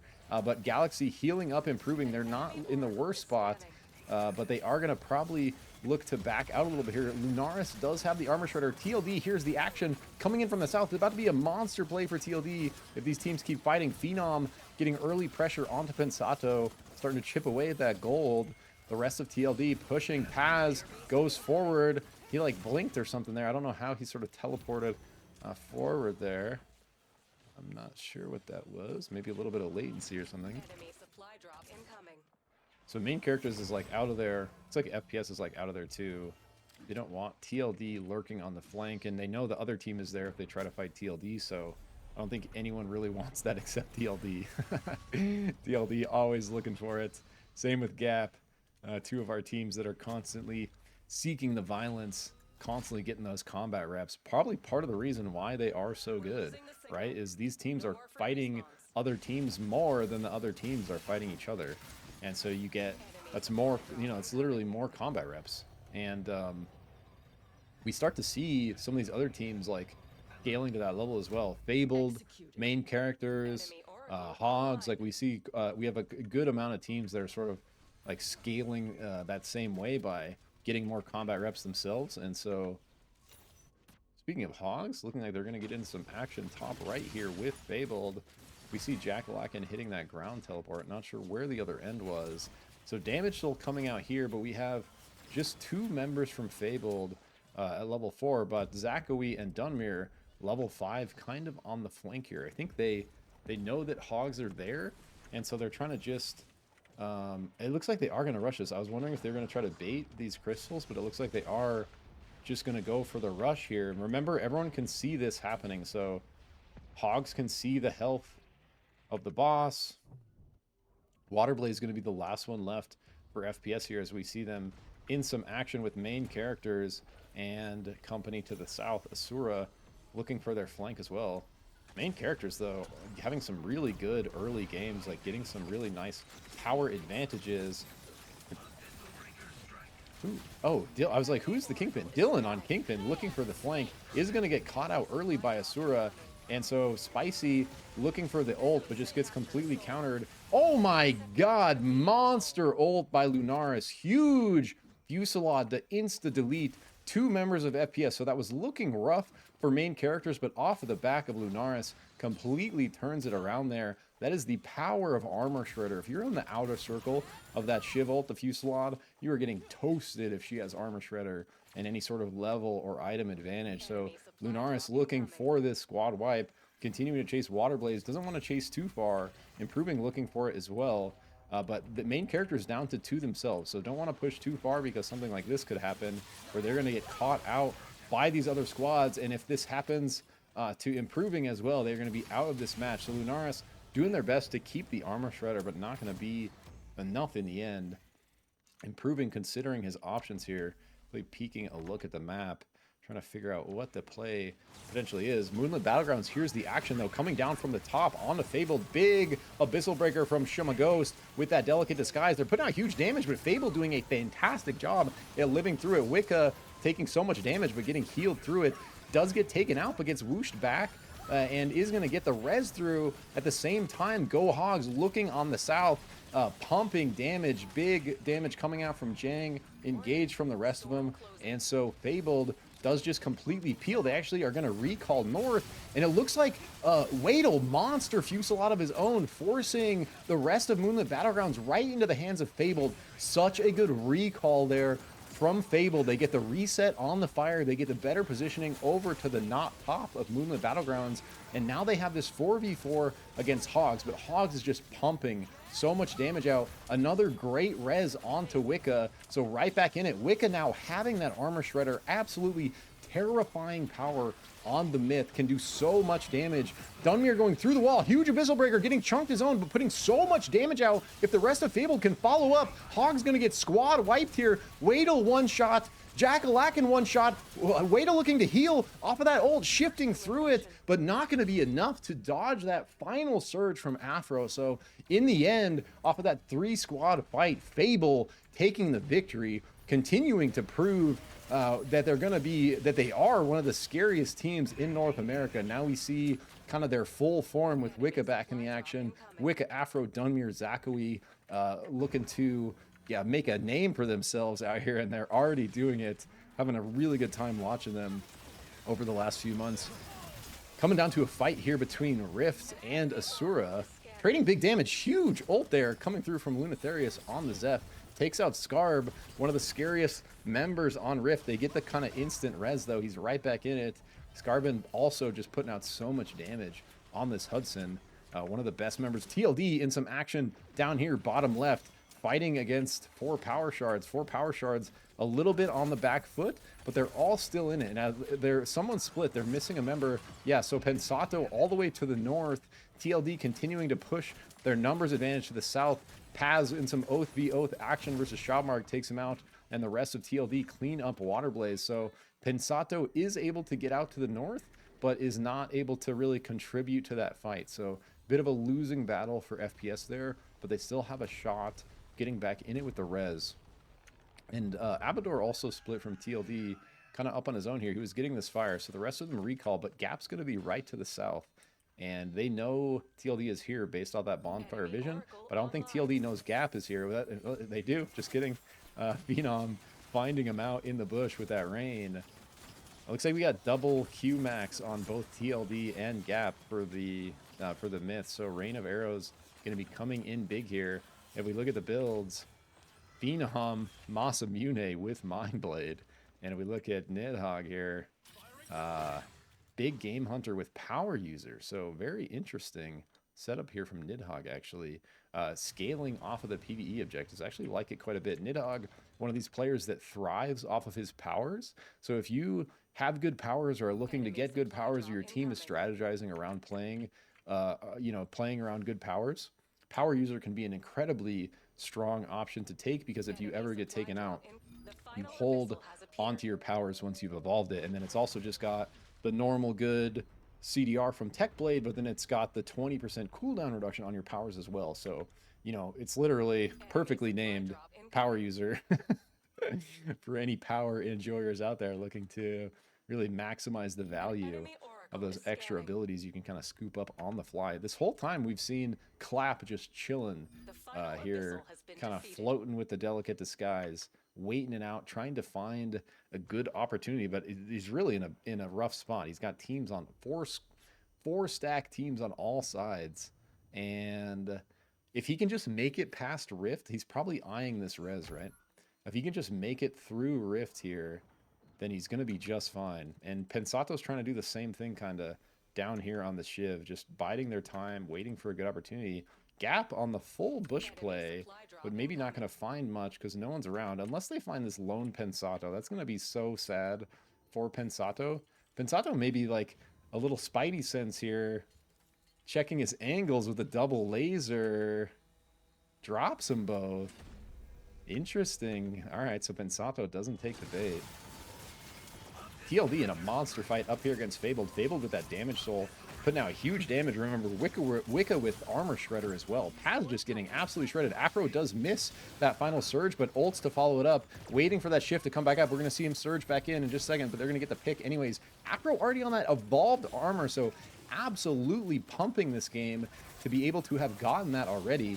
So just doing huge damage on the Jewel, and we see it there. TLD continuing to get chunked. Really well played fight there by Fabled, forcing TLD completely off. They're going to go right into this Chonker comment. Multiple getting stunned off of Lunaris. Chonker. Lemur just got chonkered out of his recall. That's hilarious. They're like, what the hell, bro? So they're going to come back to this fire they had earlier. And Fable's going to be right back to the north of them again. In the end, Gap does find Pensato. So sad for... Whoa, main characters, though. Lunaris just has a monster play on the Rift. We just saw Lunaris with 3 knocks there. So we didn't catch it on the camera, but monster fight from main characters. And they're going to have a huge position against Madhouse. Lunaris continuing the assault, forcing them into that snow bomber run. Really nice. We've seen a monster day from main characters here. Good, good fight after good fight, having really strong showing with their 4v4 team fights. And it's looking like Abador is going to hide it out while Paz kites north. Does have Crown, a minute left, potentially looking for that Abyssal Breaker dunk. Going to play this ledge. Main characters hitting this portal, going right down onto the top of Madhouse. Kind of taking him by surprise here. Lunaris on the flank, trying to do huge damage, but one tap Dreammaker does get the final arrow, takes him out on the myth. Dreammaker actually pumping big damage onto Improving as well. Gonna force him into that rain with the ult. He has to go through the rain, anti-healed. Dreammaker just going off on this myth, and at the same time, Ham and Kogi, supporting. Ham going off in his own right. Kogi, a monster on the oath, helping set it all up there. Fabled continuing their onslaught as well. They take out, I didn't even see who that was, but that's our squad. Oh, monster snipe from Zakawi. So back-to-back squad wipe for Fabled, down to just 4 teams left almost instantly here in Game 5. And Asura getting pressured by Gap, does have Shrapnel Soul. So actually a really scary-looking Gap team now. And Asura's going to run right into Madhouse, but Madhouse is going to run right into Fabled, bro. It's a double-decker sandwich. Gap pushing from the bottom. Fabled pushing from the north. Absolute carnage. RTK gets out to the left, but everyone else is going to die, bro. Madhouse is dead. Asura is dead. Dunmere looking to finish. Actually, Madhouse is all still alive, bro. What? Madhouse lives that somehow, completely recovers. Now they see a full team fight to their left. This is potentially their third-party opportunity as Gap and Fabled absolutely deleting each other. Gap looking like they have advantage here, even though Fabled had that, kind of soul advantage. Dunmere peels out to the right, and Madhouse now looking for the opportunity onto Gap. Maybe slightly too late, as Gap sort of already, took out Fabled and was able to recover there. Now, Madhouse has the bigger challenge of the full kind of 4v4 against Gap, and we see Dunmere did get out to the south, so Fabled not out of it yet. Right next to the crown, he knows. Oh, dude, Nidhogg is so. Nidhogg always checks bushes. Like, that's a good lesson to learn. Like, when you see Nidhogg do that, he doesn't know Dunmere's there, but he knows there's a chance he's there. So he's shooting the bush, and what that does, he didn't hit Dunmere, but it scared Dunmere enough to, you know, realize that, like, they're going to check this, and so he's, like, sort of forced to move there. And in the end, not able to kind of wait it out. We see the Gap, like, playing that very well. They don't really want to risk a third party. That's usually their demise, is, you know, getting third party because they're forcing the violence. So they play that patiently. They don't re-engage on Madhouse. They try to find Dunmere to get that squad elim before he has a chance to grab a crown and make something crazy happen. And they successfully do it. Take out Fabled in third, who is on a monster run in game 5. Fabled squad wipe after squad wipe. Huge damage coming out from Wicca with that damage soul armor shredder on the Myth. Dunmere monster ults coming through on the Oath, and the rest of them pumping as well. Kogi over the top, huge Abyssal Breaker on the Gap, kind of force them out, but they're going to play the zoning well. They all just kind of sidestep out of those ults. They're going to recover, put huge damage out onto Madhouse themselves, but now we're in a 3v3 as Ham takes out Kenneth. Height and Rin looking to push on the left, and Madhouse able to get the res. So it's looking like Gap going to be at a bit of a numbers disadvantage, but it's not going to slow them down. Nidhogg did get the crown, so all they need is a knock or two to be right back in this, continuing to put out huge chip damage, but they no longer have Kenneth supporting them on the Zeph, so they have to win purely off of damage here, and it's looking like they're maybe going to do it. So much pump coming from these three players. Rin, Nidhogg, and Height, all monsters on these three hunters. You got the Ghost, you got the Brawl, and you got the Myth, but Ham putting in work against Nidhogg. They kind of got split here, so if Ham can get this surge through Nidhogg, he gets it. Whole team back. Monster play by Ham to bring Madhouse right back in it. Gap now huge disadvantage. Height trying to make the miracle happen in the brawl. Oh, and Rin, huge follow-up as well off of that Height engage. So 2 from Madhouse instantly back down, really showing the power of these damage souls. Height getting the kill on the Oath out here. Really nice dodge on the ult. Is he going to get it? He is, and so Rin having a monster play up here on his own. The 2v1 on the Ghost takes out Sataturo. Dreammaker, last one left on this Myth. Dude, what a monster performance from Gap. Just absolutely annihilates that end game. Takes game 5. That was sick, bro. Very well played. Monster performance there from those three at the end. Rin absolutely destroying on the Ghost. Wins the 1v2 in the north. Height chasing the kill to the south. Nidhogg distracting him and the split fight so they can get the early kills. Like, yeah, just excellent. And that was insane that Madhouse got the kill on Nidhogg, procced the crown, got their whole team back before they even know what happened. Height just ships it in, does the brawl thing. Same time, Rin's just blasting from the south. They absolutely crush them instantly off of the crown res, and just off of that pressure, you know, end up winning the individual fights. And that was just sick, man. What a good game there, bro. Holy. And I don't even think Madhouse played that bad. It was literally just Gap played it amazing. Like, Madhouse played it well. They Ham got the clutch kill on the Nidhogg for the crown proc, but the Height engaged instantly after that, just annihilated.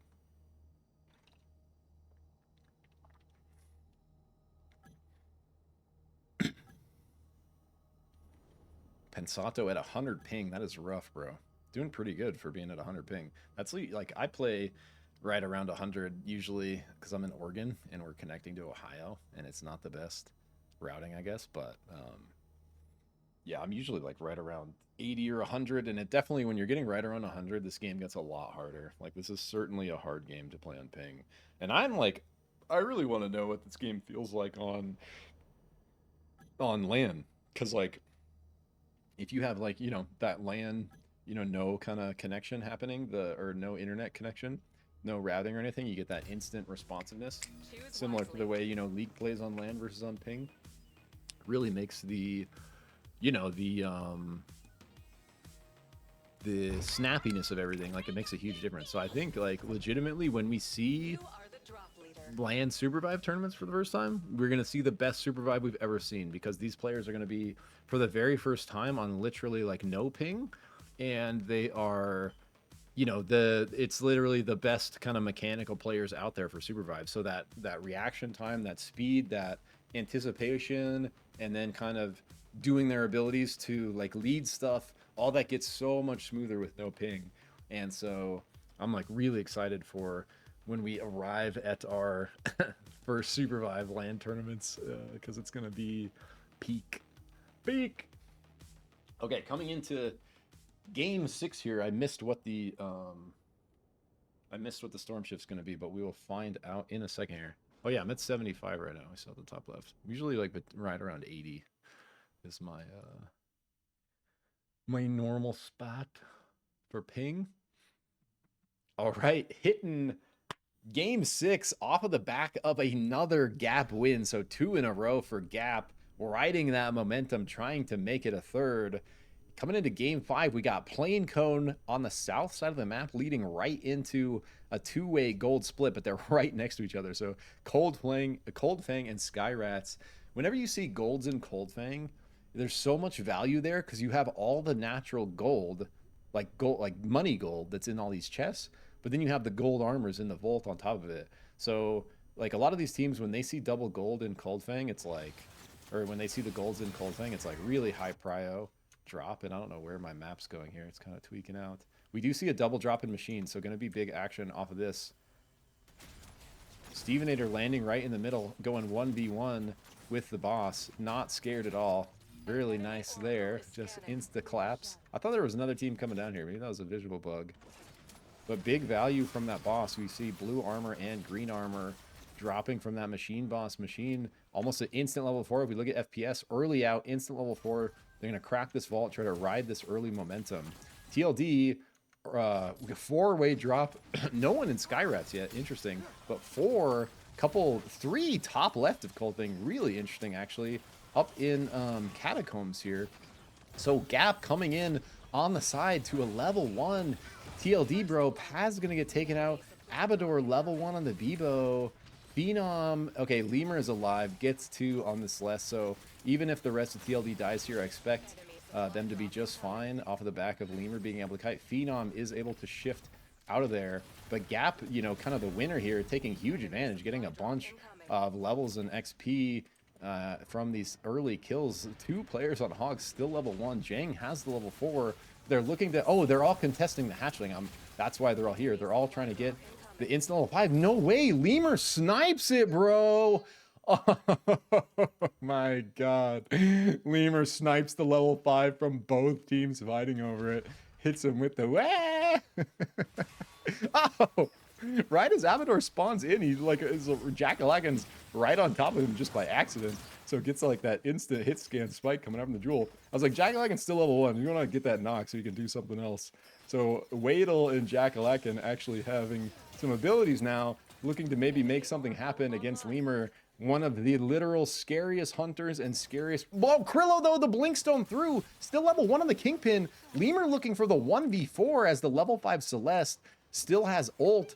Trying to bait these guys out over the abyss. Hogs mad. The Lemur stole their level 5, wanting to end their. Oh, Lemur just going off.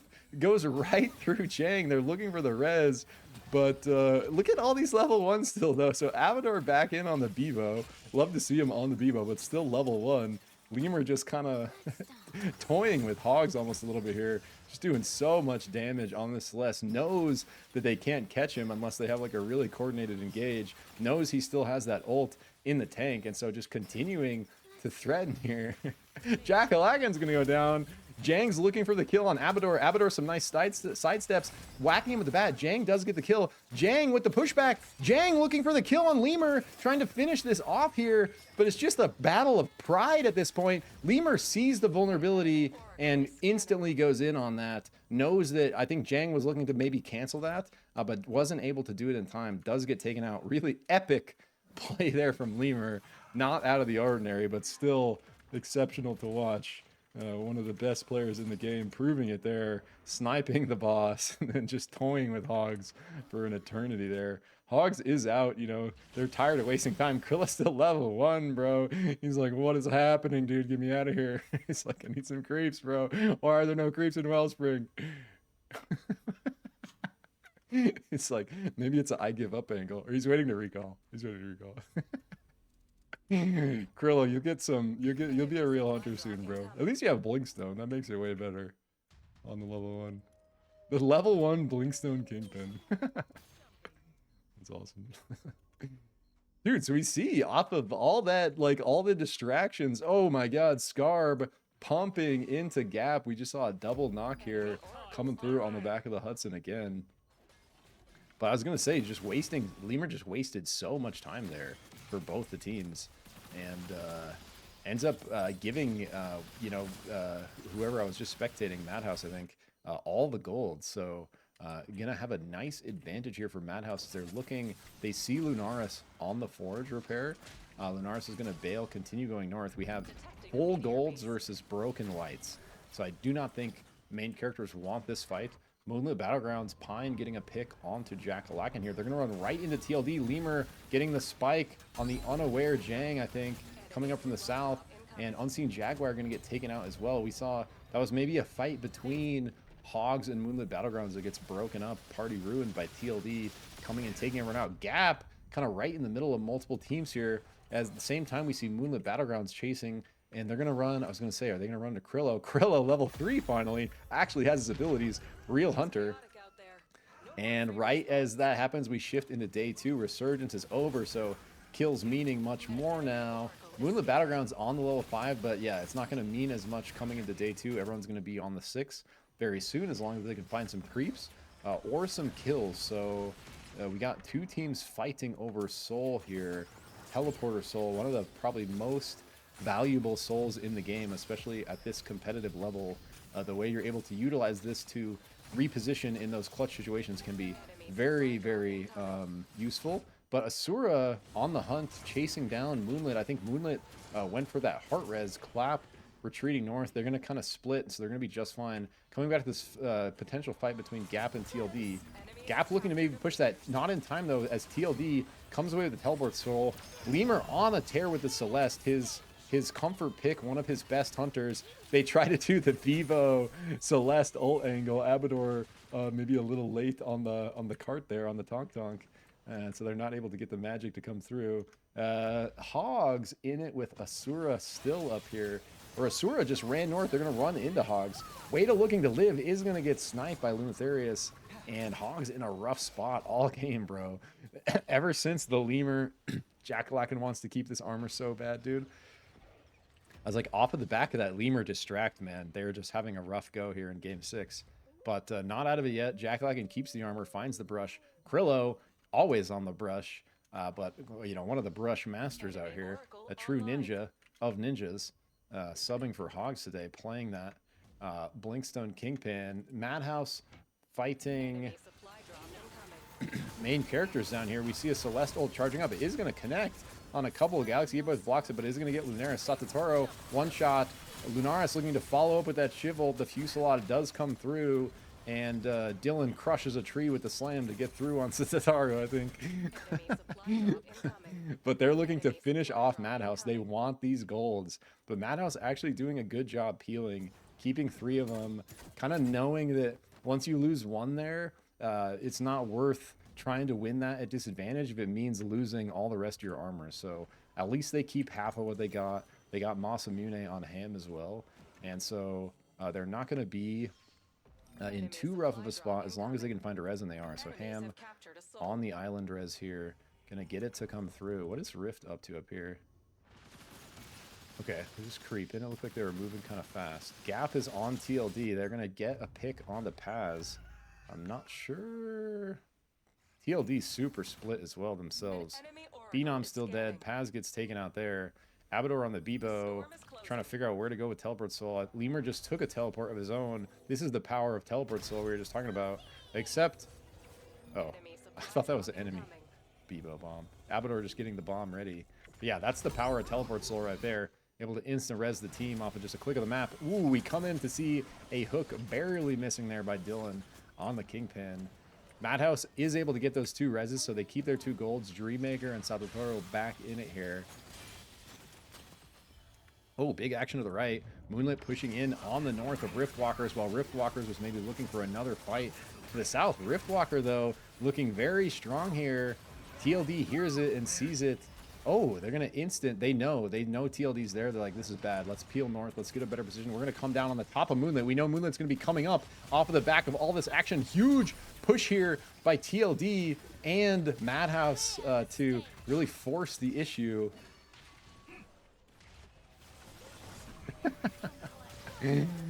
So Madhouse now all in a rough spot again, kind of crunched in between 2. They still have their 2 gold armors though. These golds doing a great job at living. Kogi doing a really nice under the hearth move there to buy some time, trying to live this res. So close to maybe getting it, but not. Oh, he does get it off. Just kidding.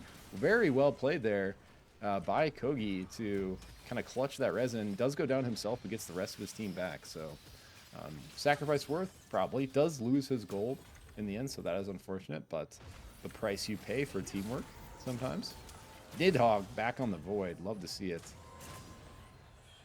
And Rin's been doing work on the main characters. Where are you?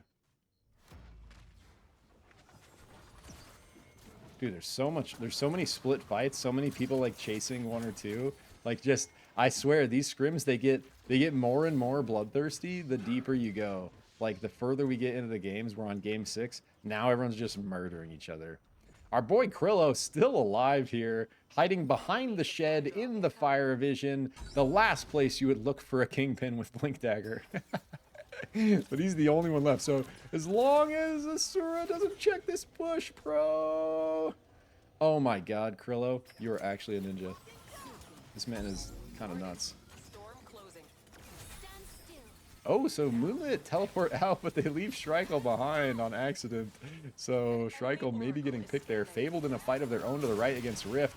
We saw Rift get kind of forced out to the left, and it's going to push them into Fable, but they're going to be just fine. They recover off that. They do need to get Scarb back. Scarb absolutely pumping today on the Hudson. Look at all this. There's just so much movement on the map. So many squads left. All 10 squads left, actually, at 11:25. So even though we've seen multiple teams kind of running for their lives, no full squad knocks yet, as everyone's just super scrappy, staying in it, not wanting to get bumped out of the very last game. And it's really cool. Krillo still just hiding in fire vision, dude. I love it. Like, why would you check the bushes in your fire vision, you know? There's not going to be a Blinkstone Kingpin there. That'd be crazy. That'd be crazy, bro.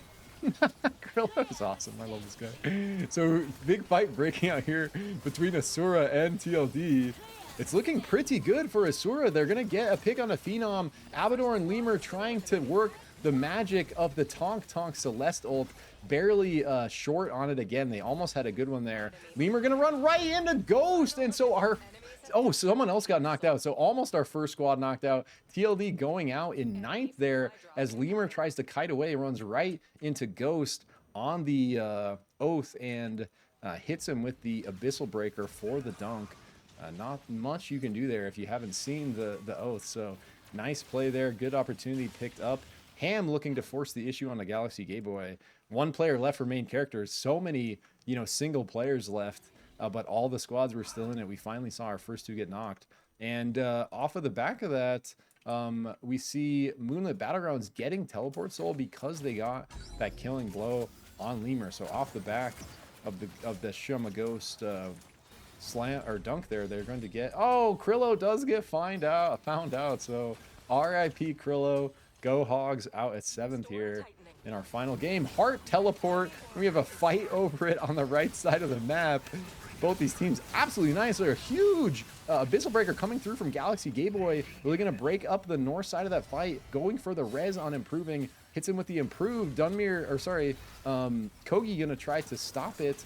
And actually successfully does. Really close fight here between both these teams. Such low health bars, constantly getting these reses through. Lunaris has the surge stack, is going to get tagged there by Ham. So really nice kind of reset there to get the rest of your players out, but main character is just recovering so well, constantly picking players up and staying in it, and they are going to be able to, Kogi or Galaxy Game Boy getting a res there, they are going to be able to get 3 members out somehow off the back of that crazy fight. And speaking of crazy fights, we got multiple happening. We got some posturing between FPS and Fabled here. We have another fight happening on the north, but it looks like Fable's going to force the issue. Okay, no, they're actually going to peel off, and the fight up north peeled off as well. So if we look, Lunaris last. Oh no, what? Galaxy and Dylan still in this. Not quite dead yet. Super low health this whole time. Finally getting taken out there by Madhouse. And we see multiple teams crushing into each other. I'm missing all of it because I clicked the wrong one. Fabled on this push against 4 power shards is going to take out 2. Madhouse, dude, I can't catch it all. Bunch of kills happening up here as well. Moonlit Battlegrounds get 2 from Gap. So nice fight from Moonlit there, threatening the winner of the last 2 games. They're going to get the res themselves. They also are the ones that end up with the teleport soul. Oh no, they still have it from when Ghost got it. Sorry. But going to be using that to their advantage. As look at this storm shift. So we are on cross country. Actually, one of my favorites to watch for this level of play because of how much it forces these teams to reposition and causes mayhem in the process.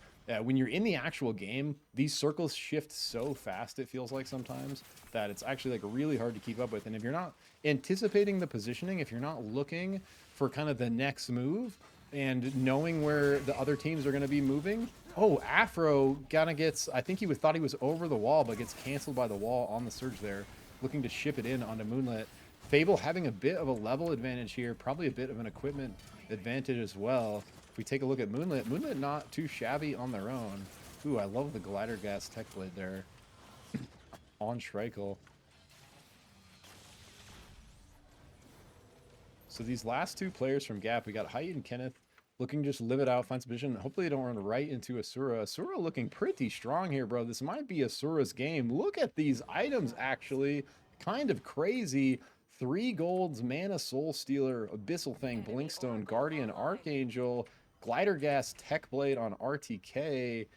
Dang. So, oh, monster grab from Stevenator. Pulls Kenneth all the way back. One of the last 2 players from Gap here. They're somehow actually not able to get that kill, though. An actually kind of miraculous escape there from Kenneth, but not able to do it a second time as he runs right into Asura, not expecting that ledge. Oh, Height looking for he gets an insane grab by Stevenator, but gets countered by the Brawl ultimate there, and that grab was nutty, bro. I don't even know. Stevenator looking to finish the job here and forcing Height into the rest of his team. Really well played there by 4 power shards to get the squad wipe onto Gap. Height being one of the hardest players to catch like that. Monster grab from Steve while Height's on the move, forces the ultimate. Then they play the positioning really well where Steve threatens him, forces him to go back north, pushes him right into the rest of his team. So love seeing Stevenator back out here. Always, throwing out some highlight plays. Speaking of, really nice block there by Ghost on the Oath to shield that grab. Otherwise that would have gone through and been another pick for Stevenator there. If we look at 4 power shards gear, not bad themselves, some pretty well scaled equipment, not bad powers, not quite on the level of Asura, but still looking good. And if we take a look at our other squads, the last 4 left, Fable in a similar spot to 4 power shards, like equipment wise. They are going to get that snipe on the Pensato, but it's not going to matter much if they can't push it and get the full kill. So they're going to be right back up. We have 4 squads with 4 now, kind of playing it a bit slower now, looking for some good positioning as this storm shifts. And this is what I was talking about, where you have to, with this cross country, you have to really anticipate the movement here of the storm, and you gotta, you're knowing that the other teams are having to move as well. And it's actually really interesting that the storm is shifting back onto these 2 fires that are already owned here. As we see Movement Battlegrounds kind of coming up, meeting 4 power shards. 4 power shards in a bit of a rough spot. They're gonna have to kind of make it around to this ledge. They should be fine if they play it patiently. But we see Asura forcing the issue on the Fabled. Big damage coming out on them, but they're all still in it. Afro doing work on the back line is gonna be able to get a Theos, shifts back through. Fabled 3 now, absolutely crushing Asura in the team fight. Very well played by Fabled. Fabled really hard to kind of take down in that clean 4v4. Asura doing their best there, but not able to get it. Spicy trying to peel, hits that warp across the gap. This is like a big Abyss gap that you don't really want to push against Celeste, but they know she's going to have to come back. And it looks like while that was happening, Moonlit Battlegrounds won their fight against 4 Power Shards. So 4 Power Shards down to 2 players, kind of forced to the north there. Fabled now looking in a really good spot because Fabled just took everything from Asura. So that power advantage that Asura had is basically gone. The only one with anything left is Spicy. And so now Fabled, you know, looking extremely strong, looking to take another repeat win on the day here. Pensato is able to get the crown, but has a long timer on it. So looking to hold this Abyss Ledge, play the spike, try to get a cheeky pick as they maybe look to push this, because they do see the crown on the map. Moonlit Battlegrounds just kind of posting up in this forge, shooting some mortars out, and no one sees Spicy yet. And they're going too soon, maybe, if they cross. Oh! Almost gets tagged by the chonker there and gets found out, but little Losty action. Barely doesn't get him. That chonker hits me for sure. Yeah, look at this. Oh my god, that is disgusting. Whoa! They did find him. This is Spicy. Did get found out, unfortunately. So FPS still playing this crown timer. I'm surprised they're not just playing time and they're actually so deep in here. Okay, now they're going back to play time. But, you know, honestly, they want to... Yeah, Pensato knows what's up. He's like, if anyone gets forced out of this fight, they're going to be, like, looking this way. And so, kind of, like, trying to set up a good position to get a crown spike or just finish the timer out and kind of re-engage as the third team to opportune on this 4v4. Kind of these two teams maybe not expecting, you know, the crown proc coming right in off of the flank. I don't think either of them know that 4 power shards are there. So even though Fabled has sort of the equipment advantage, if 4 power shards can play this correctly, we might see a victory coming in from flank. But Dunmere, a monster damage coming through from Fabled, just sort of instas 2 off of Moonlit right off the bat there. And Dunmere continuing to force the issue, getting right up in their face, is going to get pushed out with that Abyssal Breaker, so they're going to have to retreat back to the right. Someone nuking to kind of force some zoning. Stevenator looking for the fadeaway grab there on the bottom to deliver him back, but having rode that crown out, now we have our 3 squads fully back in it. 4 power shards showing themselves on the bottom, so now Fable know they're there. Moonlit Battleground know they're there. Jaguar just trying to blast these chonkers out of his way so they can get through this gap. Stevenator, monster grab into the primal slam for the dunk. So huge pick there. Gonna put Moonlit in a really bad spot, and Fabled sees it. They're gonna go right in. Dunmere, Blink, Stone, Oath, Abyssal Breaker, monster delete on the Moonlit. The FPS finishes up the last one on Clap. So Moonlit sandwich there, absolutely crunched on both sides. Now we have FPS versus Fabled, our final 2 teams in our final match of Sunday Night Scrims. And it's gonna be a tough fight here. Actually, 4 power shards actually, oh no, that was their gear's not looking too bad either. So even though Fable does have kind of the advantage here with equipment, definitely winnable still by 4 power shards, especially if Stevenator can lock in one of these monster grabs he's been having to get that early pick and give them advantage. Dunmere, though, again, Blinkstone, Abyssal Breaker, just causing so much mayhem, but they're still in it. FPS, huge recovery, big damage coming out from Pensato, but it's not going to be enough. Stevenator looking for the Wisp grab for the res, going to be barely right as they're going to get taken out. Afro on this evolved armor, been pumping so much damage all day. Zakawi on the evolved armor here too. Stevenator is going to get the crown. Wings is out, trying to play this Abyss angle for the spike. The rest of Fabled going for Shawmark here, trying to make it a 1v4. Shawmark actually doing a great job here to kind of live it out. So Fabled kind of, you know, playing it patient. They're going to jump pad and... oh yeah, I was like, what are they doing? They were like maybe looking for Stevenator, that he was maybe showing down there on the map. But they really want to play off of this ground. Stevenator gets the grab if they can get this knock. Oh, barely able, not able to get it through there on Wicca. Just literal, you know, 10 maybe HP left. Can't get the knock. So Fabled end up taking the game there. Another monster performance from them. Absolutely dominating recently throughout this whole weekend during Scrims. So really fun to watch those guys, and very well played by them in that final circle, kind of just taking each team one by one and finishing it off. So GG's. GG's everyone, GG's players. There's gonna be a pinned comment with all the players that have their own links to YouTube or Twitch or whatever their kind of main thing is. So you check the pinned comment to follow one of these guys. They're all awesome. I know most of these guys, and they're all exceptional players and really fun to watch, like their streams and such. So highly recommend checking some of them out. But besides that, thank you so much for watching, and we will catch you in the next set of scrims. Peace.